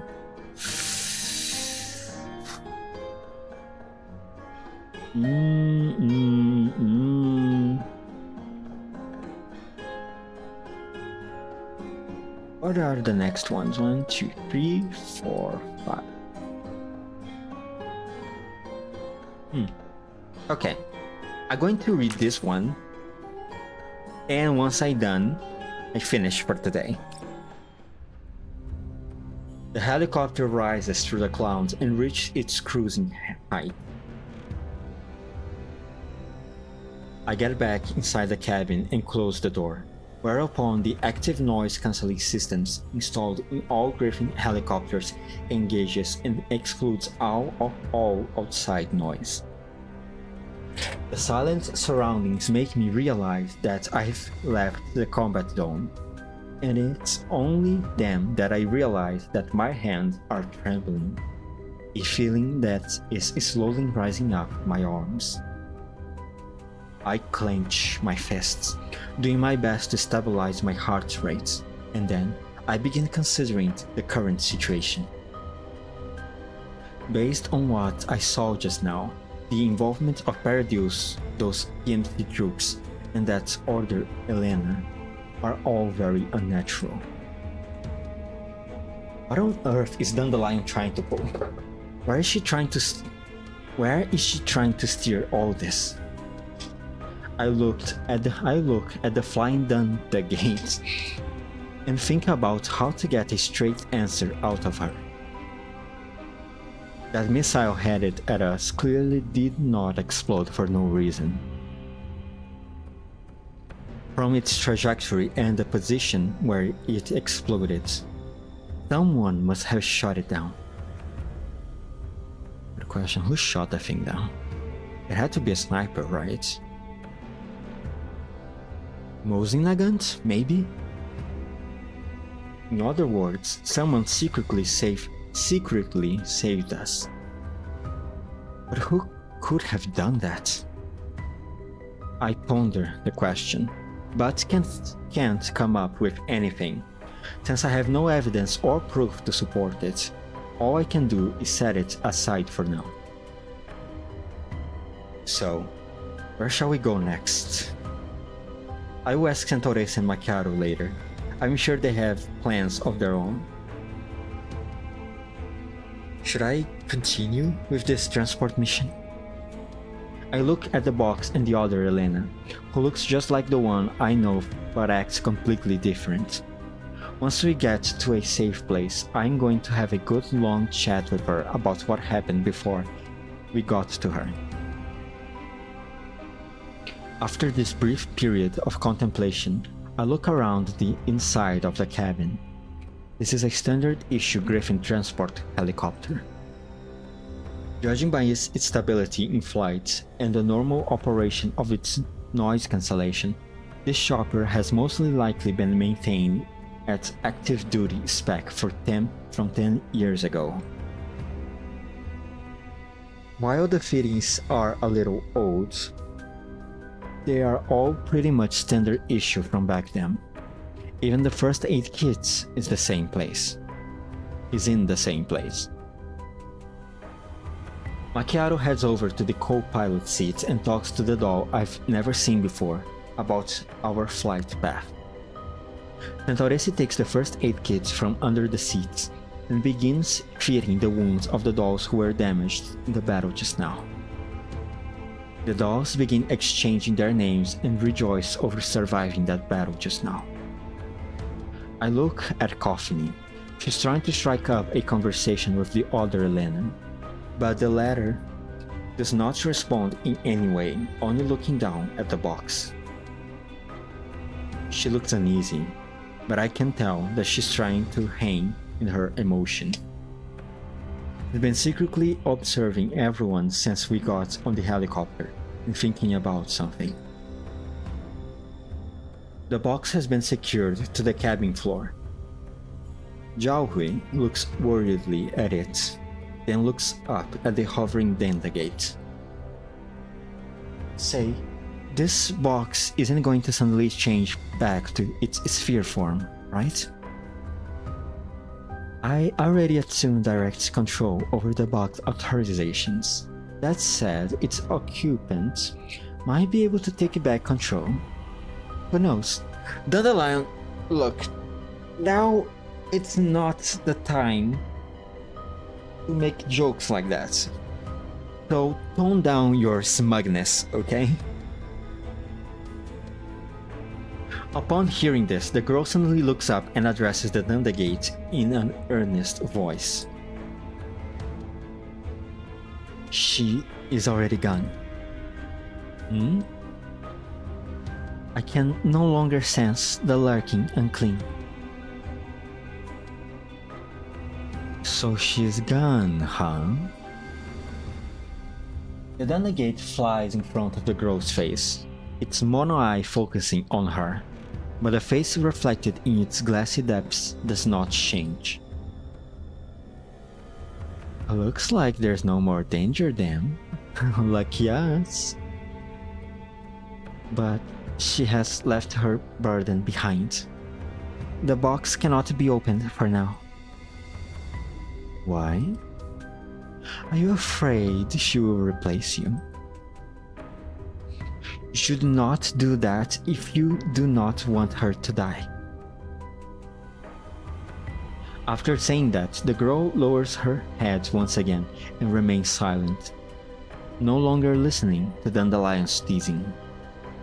With a sigh, I look away from their conversation to the dolls.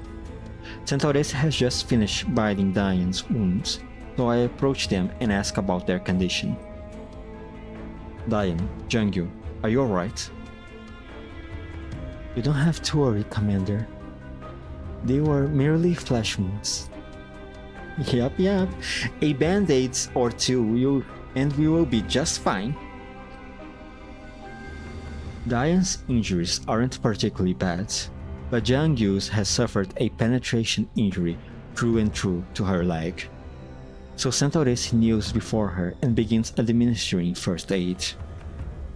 She carefully extracts the bullet and its fragments, then fills the wound channel with packing epoxy and applies a synth skin patch over the entry and exit wounds.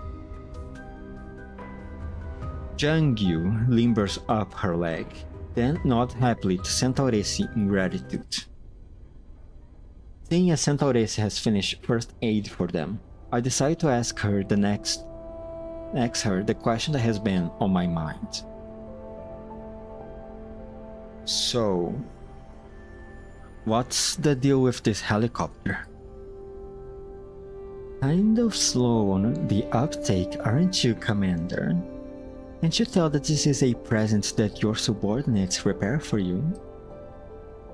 The Dundagate shifts its position to directly over my head. I try to look up, but I can barely see her. She's doing it on purpose, by the way. Is that true?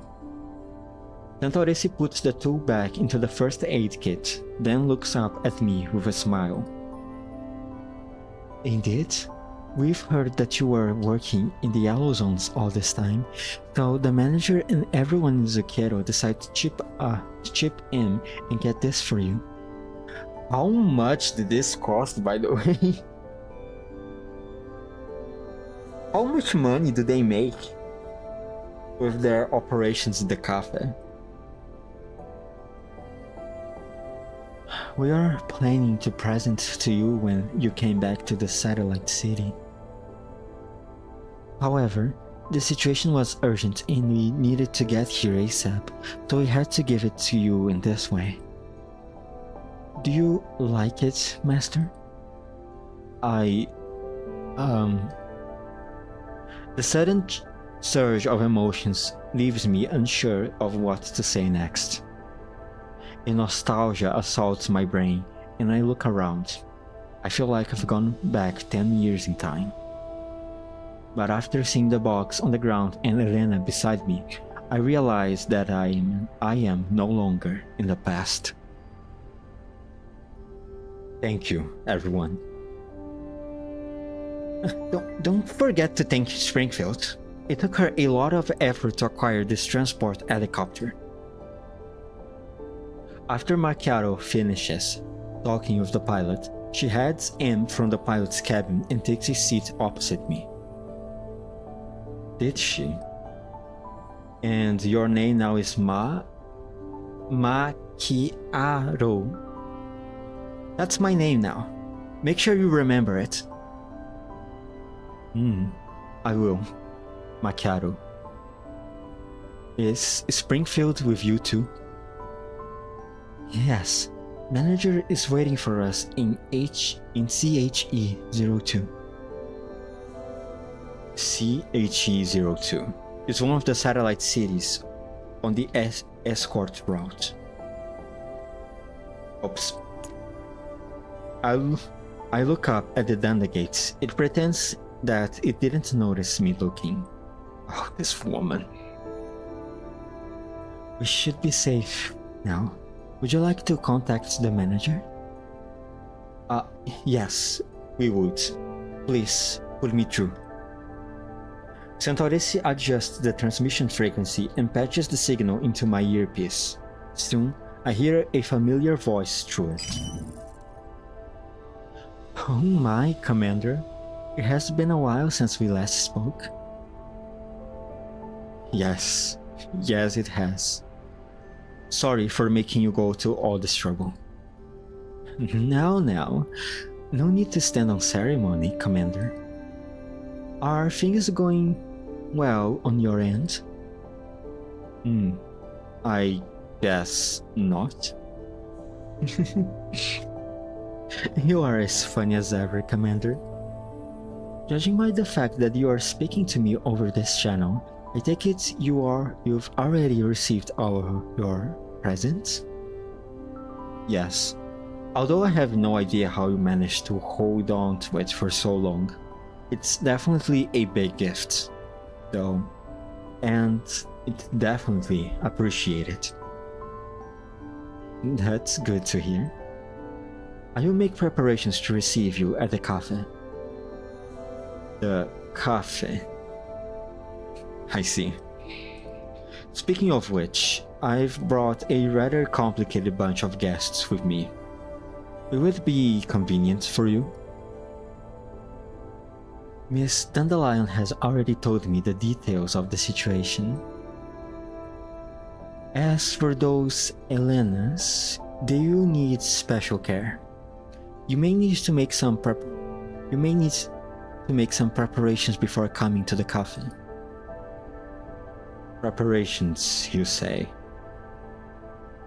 I understand. Oh, yes. Regarding the Almo, I've explained the situation to Miss Mailing and asked her not to worry. You don't need to worry about the rest. I've already told the staff members what to do. Just get some rest along the way. We'll deal with any problems that come up when you arrive at Zucchero. Well, that's Springfield for you. She's already taken into account all the things that were worrying me.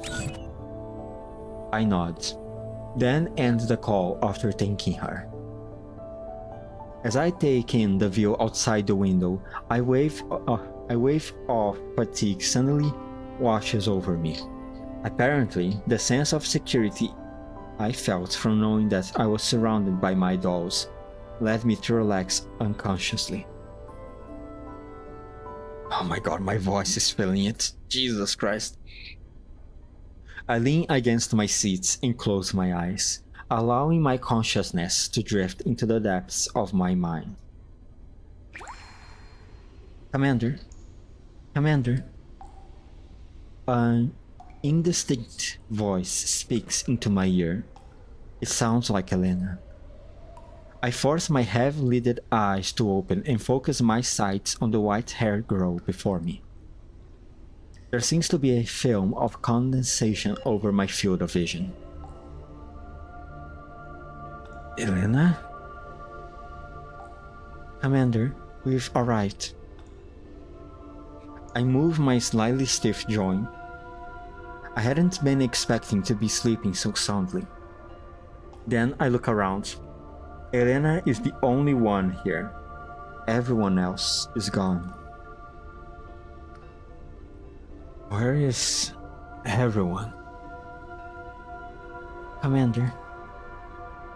She bursts into tears. There. Don't cry. What happened? I fumble a little as I try to wipe her tears, but she ends up grabbing my wrist instead. I never imagined a child could be so strong. I can't break free of her grip. Commander, save me. The Elena's deceived lies. Don't worry. If nothing else, you will be safe by my side. But if you need my help, then you will need to tell me everything, okay? Elena is still sobbing, but she nods. Suddenly, her pupils dilate, and the strength fades from her hand. I use this opportunity to regain control over my wrist. Right after that, white mist floods in from outside the helicopter. Elena begins muttering to herself, as though she's been summoned by something. Elena, once. I am not a traitor. Before she can finish, she turns and rushes into the mist. I reflexively follow her. As the mist clears, I grind to a halt as I see a seemingly endless expanse of epiphyllums before me. Countless Elenas are walking forward through those flowers. The epiphyllums bloom, and petals fall like rain. This beautiful scene is undescribably eerie. Elena! My voice shatters the silence of Elena's as they instantly turn to look at me with vacant eyes. Only one of them has the same sad look on her face. You should not have come here. Then leave with me. We'll go together. Elena shakes her head. My destiny is here. Destiny? To hell with destiny. A thought flashes through my head.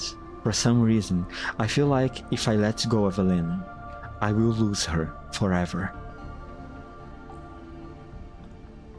You are kind, Commander. What on earth are you saying? I pick up the pace until I reach Elena. I need to get her out of this creepy place. I will physically drag her away if I have to.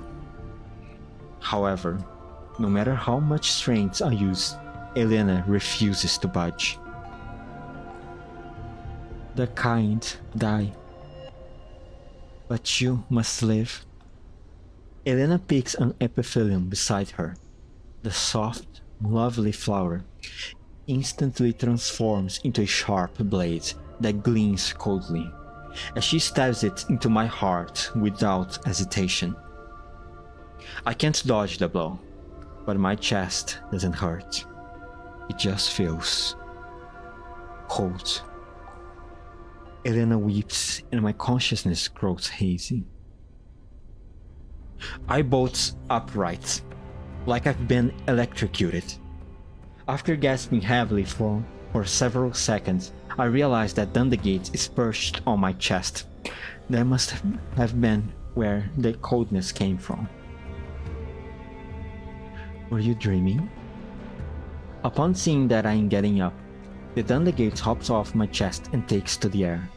Why are you resting on my chest? I turn to look at the girl in the corner, then at the box, and quietly sigh. More like a nightmare. I think I was too tense. I am okay now. Dandelion flies a circle around my head before descending before my face again. As long as you're fine, get ready. We're about to land. I look outside the window again. The helicopter is approaching the city. The doll, who Macchiato called Sharkry, is speaking into the communicator. It seems she's talking to the local air traffic controllers. Looking down, I notice that despite us heading straight for the city, the air defense emplacements on the walls are not tracking us, as though we are old friends. That takes me by surprise. It implies that this helicopter has been legally registered and has permission to use the city's airspace. The cost of obtaining such permission might actually be greater than the price of the helicopter itself. How much money does these dolls make at the cafe? I'm getting really curious right now. The helicopter slowly descends as we near the city, until we end up touching down on a small helipad near the city walls. After stepping out of the helicopter, the massive quarantine walls fills my line of sight. As I look around, I notice that all the nearby security cameras are facing elsewhere, as several men in police uniforms approach us. Okay, is this good or bad? Is this good or bad? Macchiato moves up to meet them and stuffs several black cards into their hands. Oh, okay, so they brought them. Alright. Good old bribery. Let's go! The man nods before heading towards the helicopter. They walk past us as though we were invisible and enter the helicopter. Soon, the helicopter lifts off and flies elsewhere. Come with me, Commander. Miss Diane, Miss Jiangyu, and Miss Zhao Hui. Parker will take you to the Zucchero Café. It is a safe place where you can rest for a while. Commander. Go rest. I will come by afterwards. Diane nods and the trio of dolls head into the passage through Sharkry. Meanwhile, Macchiato enters a passcode into a nearby door before beckoning me over. I enter it with her, followed by Coffee, who is holding Elena's hand. Santoresi is at the rear of the group, carrying the box on her back. After passing through a rundown maintenance passage and taking a cargo elevator into an underground area, we arrive at a small storage unit.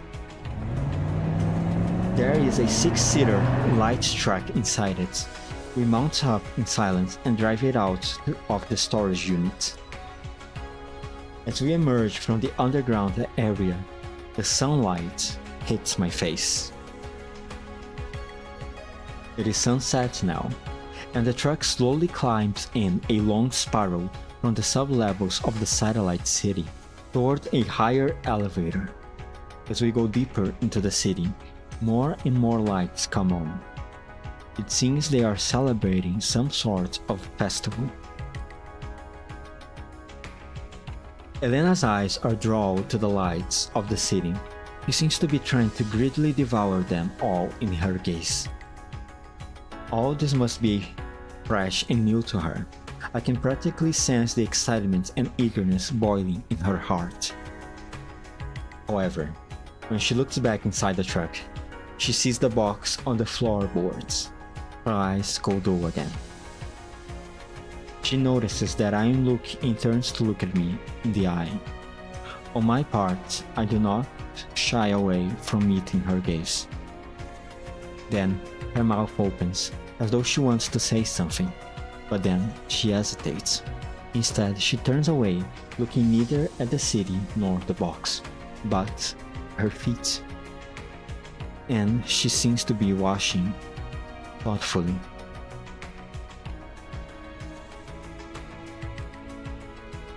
An hour and 2 more changes of vehicles later, Macchiato drives into a skyscraper, whereupon we dismount and get into an elevator. As its doors open, we are greeted by a bright yet completely sealed room. Springfield is there, clearly. She has been waiting for us for quite a while. Welcome, Commander. Did you enjoy your trip? And here I thought we would run into a blockade or be subjected by a thrilling car chase. Looks like I was overthinking things. It would be terribly rude to subject you to something like that after you came all the way to CHE02. Well, that's our reliable cafe manager for you.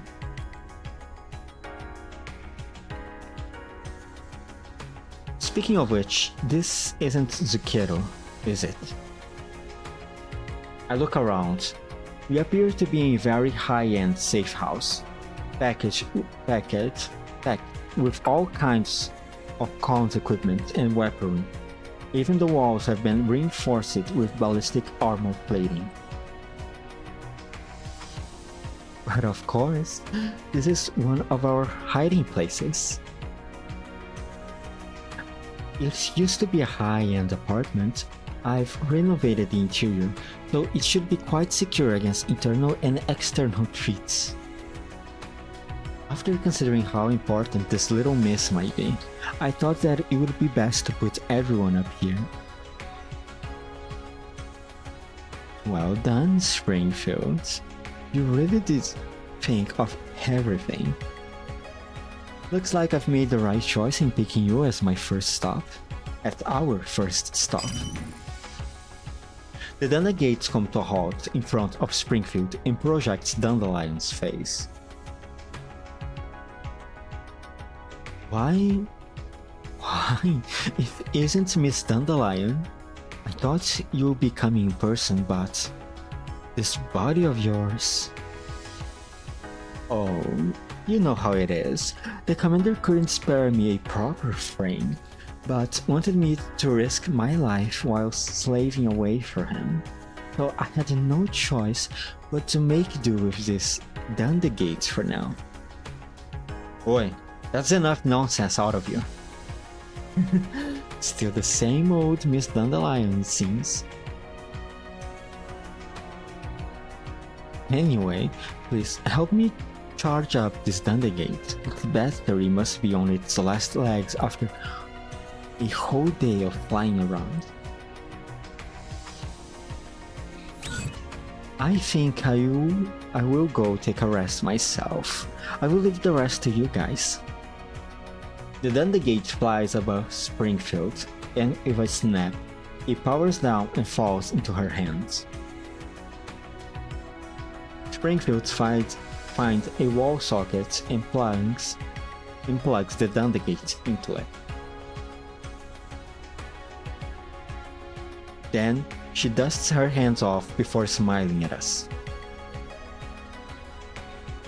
There's a room for everyone here. Let's all relax and take a break, yes? Springfield walks up to the girl. Now, as for you, Miss Elena, if you don't mind, would you allow us to lend you a hand?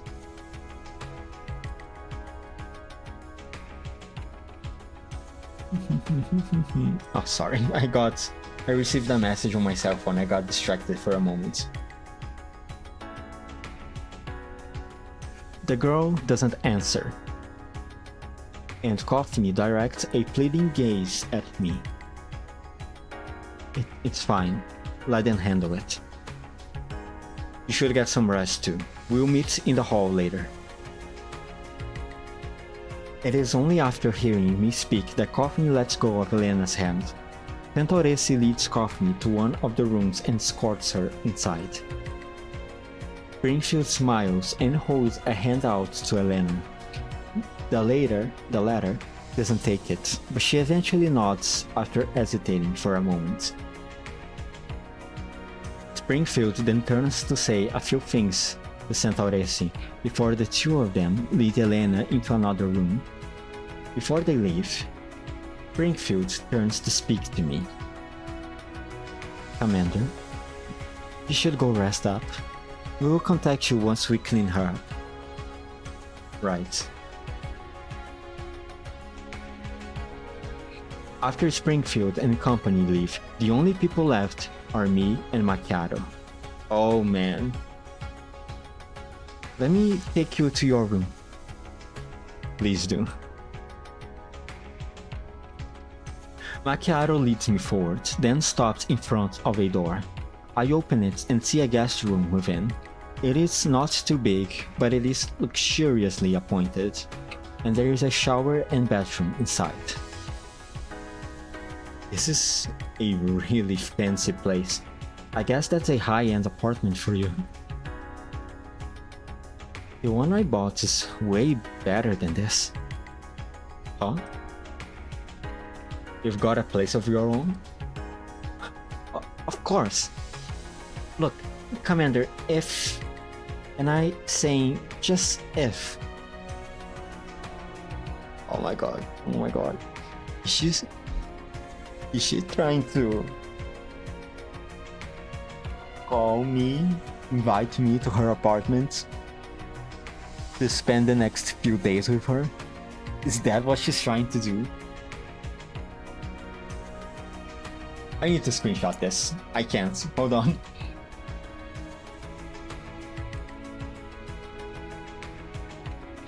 Oh my god. Riz, right there. Will she fumble though?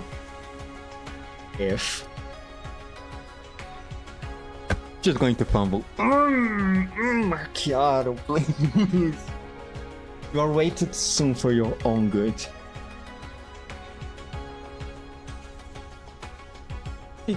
It's nothing. Go, Bates. You smell like a fire. Okay. I'm going now. I enter the room and Macchiato closes the door with a click. I sigh heavily, then take off my jacket before lying down on the bed. While I still feel very tired, sleep is long in coming.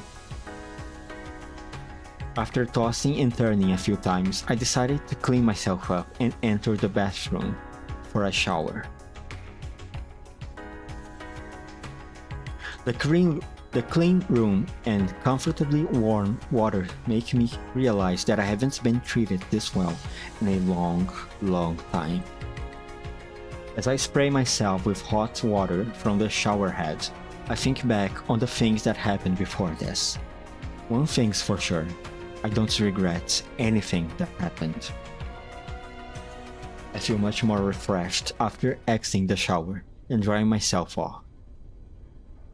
Then it's on with my clothes and back on the bed again, and to await Springfield's summons.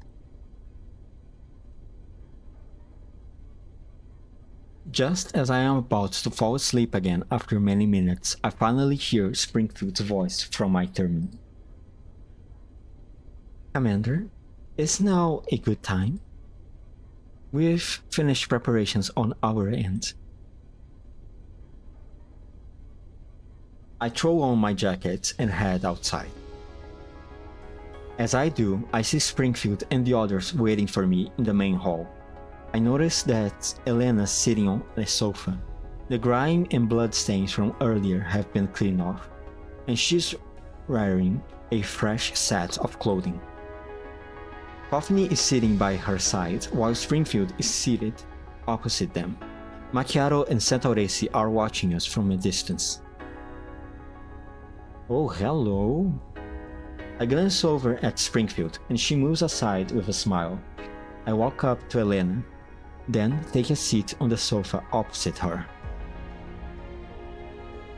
You look much prettier now. Elena blushes a little, and then she answers in a very quiet voice. The nice ladies helped me wash up. What did they do with her wings, by the way? I don't see them anywhere. What happened to her wings? Does she have wings on her hair or something like that? Where did those go? It was all thanks to Santoresi's hard work.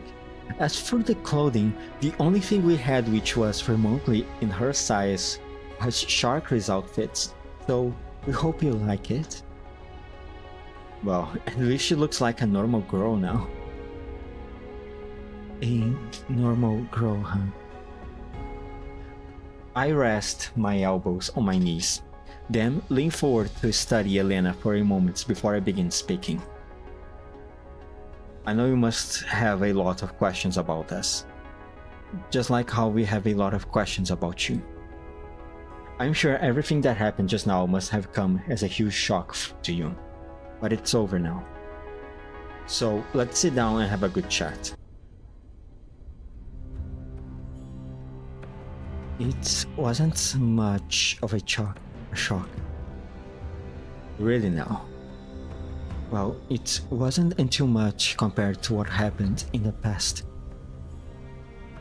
The girl frowns as she looks up at me. I look back at her without flinching, and she decides to take the initiative. Who are you people, anyway?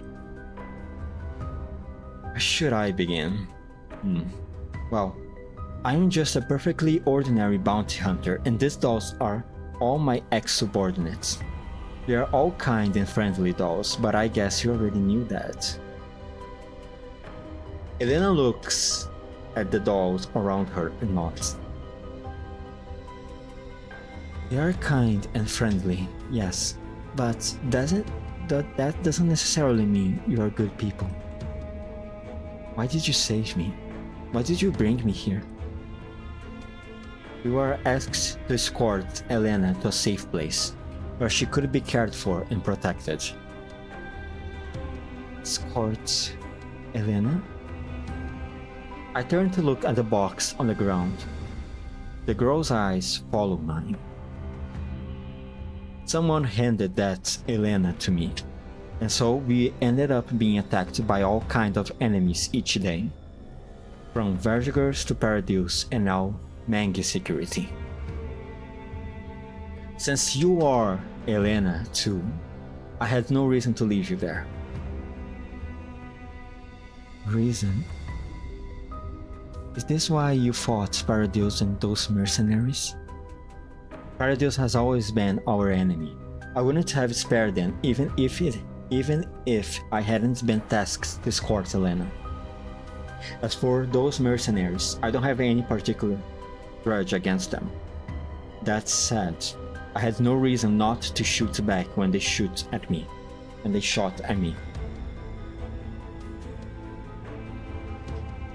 I guess you can't trust us just yet, huh? I look up and give Springfield a look. She steps forward and addresses the girl. Don't worry, this is a safe place. I can guarantee you that those Knitters, Unitates, and MAID security people will not find you here. The commander here fought Paradise 10 years ago, so you can feel free to tell us if there's anything on your mind or if you have any requests. Miss Elena? Can I call you that? Or is there any particular way you want us to address you? There are two Miss Elenas after all. It would be best to make a distinction if you are going to stay with the commander. There's no need for that. I won't be disturbing you for long. Do you mean you're going to leave soon? But where will you go? I'm very grateful to you for saving me, but I will take care of the rest myself. I sigh heavily, since this girl isn't as pure and innocent as our Elena, but behind her facade of grizzled independence are hints of a naive streak. I scratch my head at a bit of a loss for how to go on from here. Even fighting them 10 MAID security combat teams at once would be less of a headache than this. I'm just not used to handling kids. After thinking for a moment, I decide not to beat around the bush. It's probably time to get straight to the point. I'm sorry, I know you don't want to remember things like this now. But the things we saw in that underground facility today, they might be linked to all our pasts. And I want this sort of matter out. I want to uncover the truth, no matter what. So that what happened back there will never happen again. So, can you tell me everything you know about what happened down there? Why a village full of people would end up being snatched for use as test subjects, why there was a bujum and knitted down there. What kind of ceremony were they conducting, and why Elena, that is to say you, exists? The girl listens silently as I rattle off a string of questions. She listens earnestly, but shows no indication of answering them. After a long silence, she speaks at last. You shouldn't look any further into this. What do you say? What do you mean? If you keep investigating, you will end up like those people in the tanks. You will end up dead because of me. I will end up dead because of you? Is that why you don't want to stay here? Because we're worried? Because you were worried about that? She falls silent again.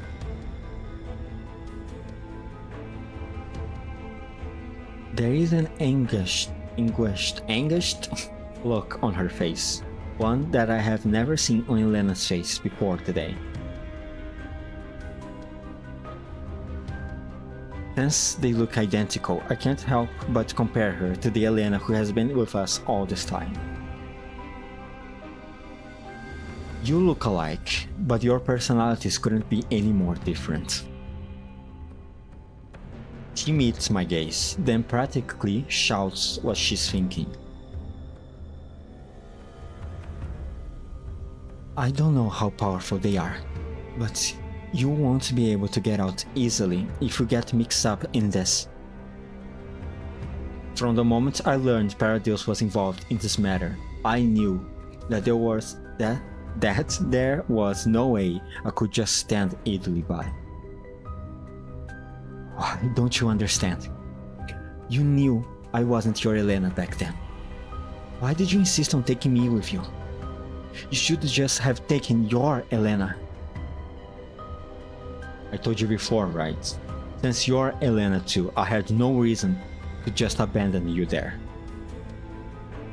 And even if you aren't Elena, there's no way I will leave a child in a place like that.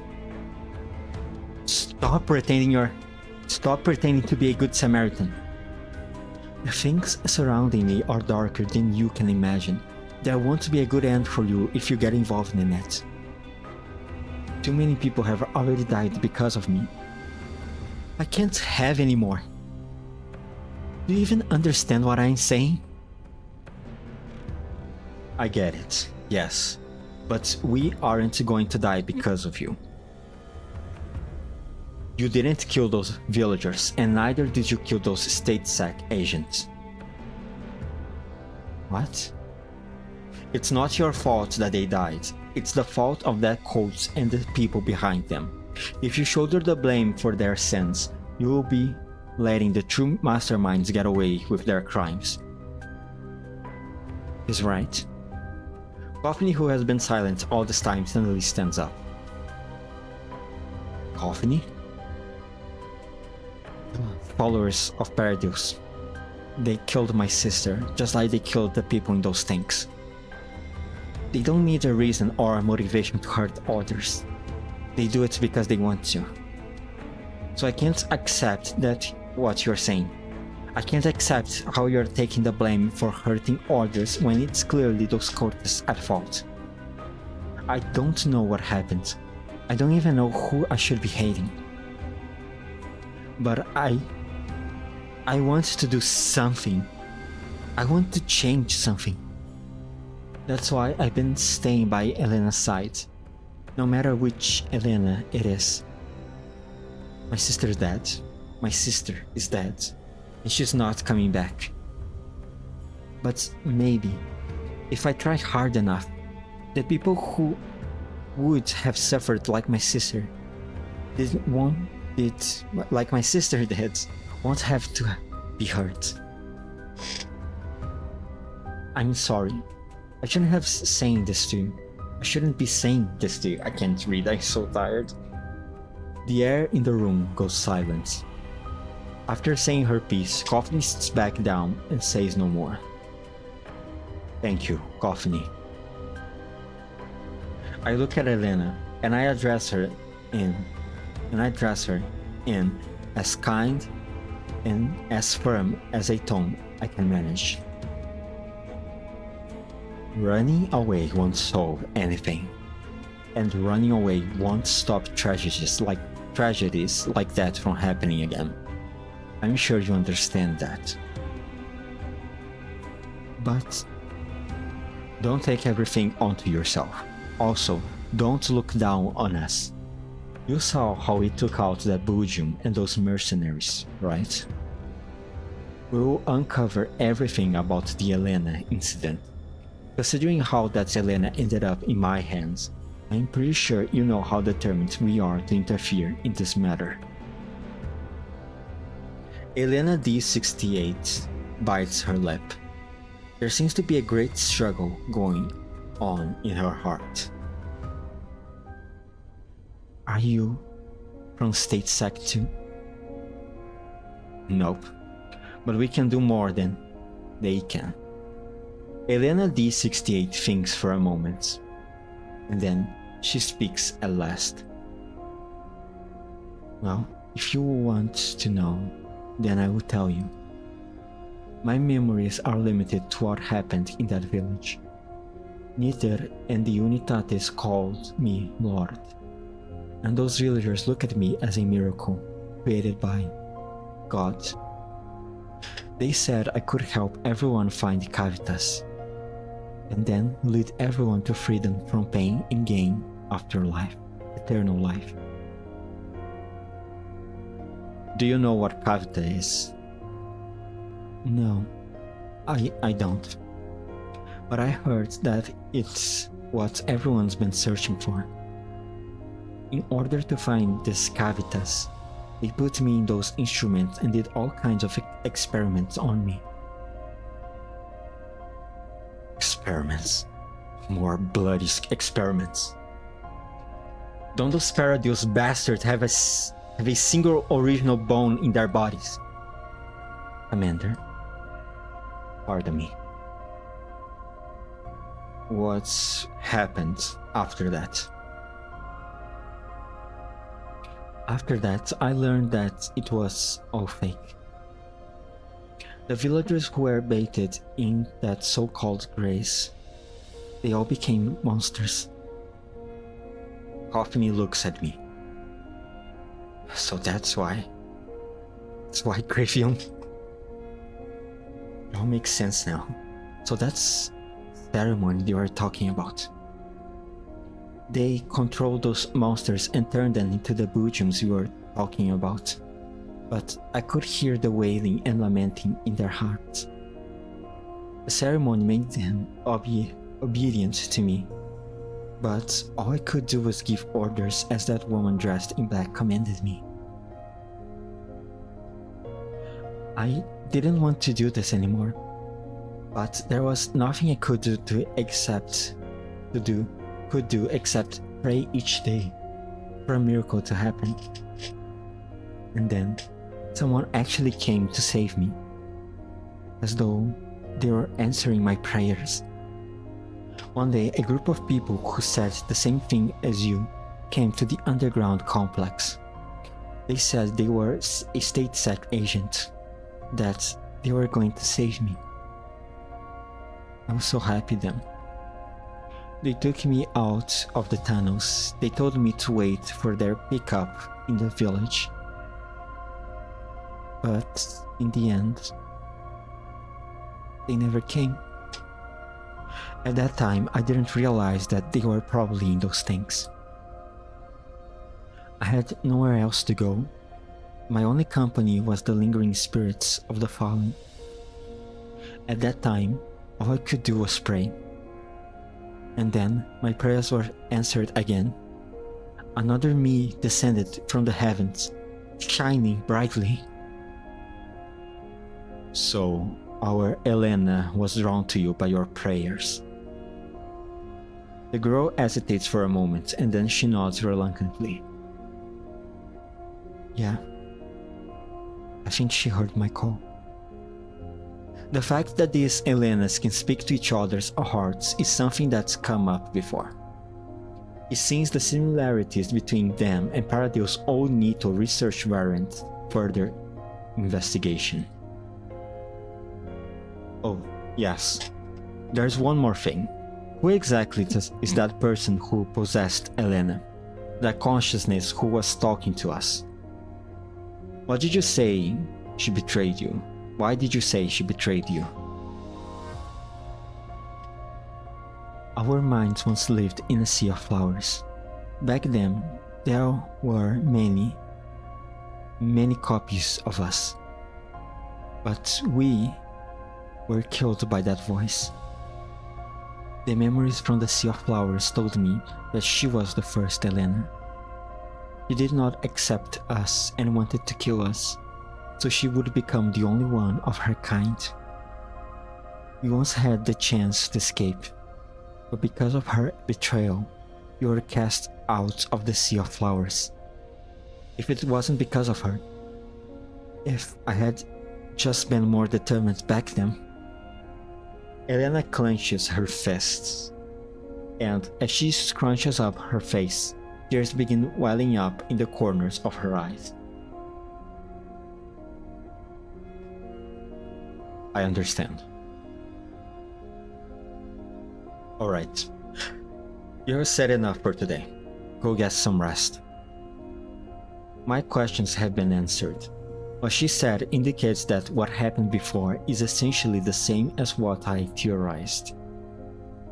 Paradeus took over a village, tricked its inhabitants into following their damn cult, used them as a test subjects to fuse them with plants, which they later combined into a Budium. Then tried to use the Elenas, who could hear psychic messages, control them. Meanwhile, Nither and those cultists were responsible for protecting and controlling the Elenas. Mangi's security was responsible for ensuring the perimeter was locked down. This was a comprehensive biological experimental setup. While I don't know what the aim of all these experiments is, it's perfectly in keeping with Paradeus' way of doing things. And that also makes me certain that those bastards haven't been completely stamped out yet. Let us handle the rest. I promise you that nobody else will get hurt again. Coffee, stay by her side. Also, we need to check on the condition of the Elena in the box. Will do, Commander. Springfield, please take care of them. We will have to discuss our course of action going forward. Understood, Commander. Please, leave it to me. Springfield nods to me, and then she turns to this sniffling girl. Miss Elena, you haven't told us how you'd like us to address you. I think Elena is probably just a code name. I don't think you would want to be called that forever, right? I don't know. I wasn't given a name. Then, how about you give this lovely little lady a name, Commander? A code like D68 isn't much of a name after all. You want me to do it? In that case, I scored my brain to try and come up with a nice sounding name for the girl before me. How does Melanie sound?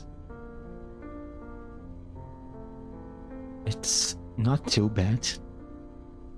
A guardian of souls. I'm sure those infected villagers must have believed you could protect them, even in the direst of situations. I couldn't do it then, but she looks up at me. I think I understand the meaning behind that name. Please call me that from now on, Commander. What is this? This is an audio clip with the resource ID Wolf 000003 20822 3362. They've arrived safely. Our missing comrades were confirmed to be there as well, right? Yes. They were killed. But their deaths were not in vain thanks to the commander's intervention. He's still as much of a busybody as always. Still, that's just how he is. You don't seem to approve. His methods are highly inefficient, though they are effective at times. I don't understand him, but so long as he doesn't interfere with our mission, I won't oppose him. Perhaps that's how human thinks. He's just like she was, always on pretensions, very infuriating at times. That's high praise from you. However, my assessment is that we haven't gone deep enough. Perhaps we need to establish more direct contact. Very well. Since you are the leader now, I will obey without question out of consideration for the mission's efficiency. Still, don't forget our original objective. Alpha. Who?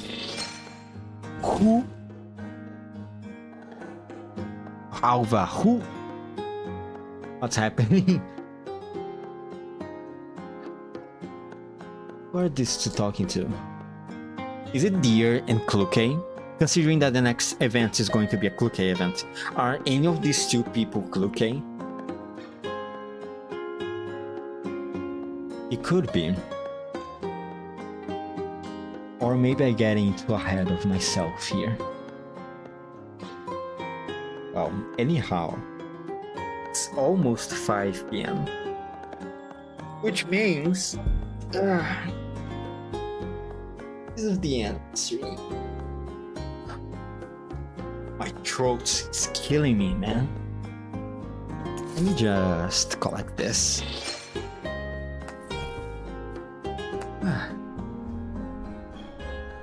How many more days will this event last? I mean, if they're already announcing Kluke's event, it shouldn't be soon, right? Yep, they're just a week away, essentially. Okay, alright. So we have more Elenas now, huh? Should I even make out of this?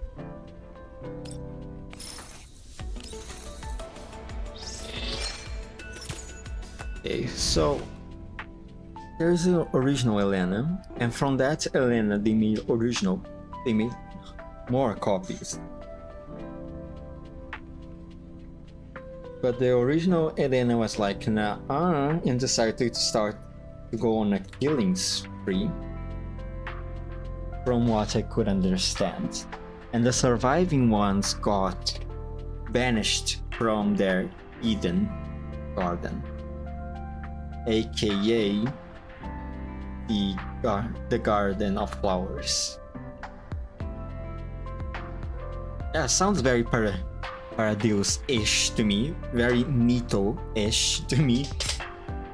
Reminds me of the same way, reminds of more or less of the circumstances around Morido and Macelium, and so Badishka. From the events that I just finished reading a few days ago. Anyhow, I tried to organize my thoughts, sorry.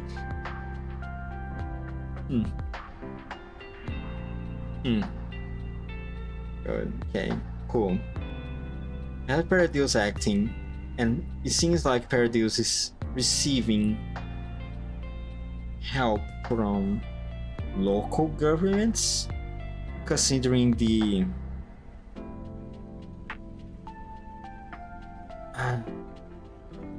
appearance of the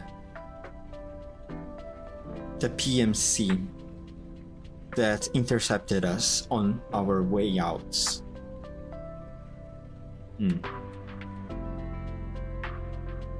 Initially, I thought they were against Paradise,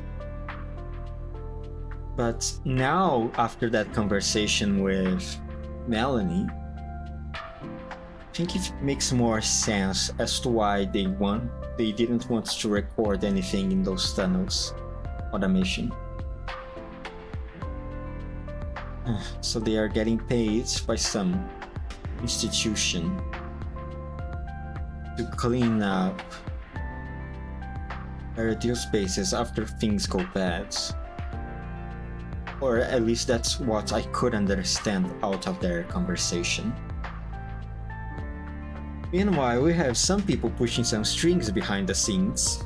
Obviously, the lion's one of them, but also the two voices. They were talking to each other by the end of the last stage I just read. One of the voices, I assume, is the same one that entered in contact with Springfield at the beginning of the event.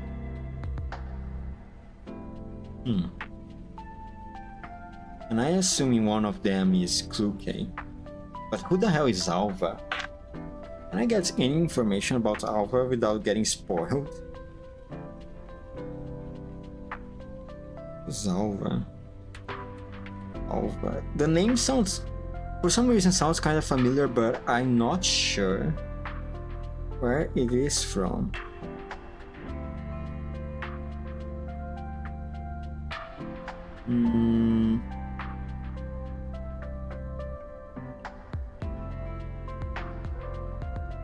Okay, how about the IOP?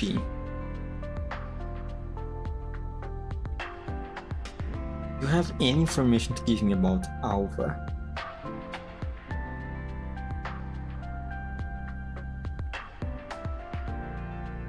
Picks up some article about the Soviet Union.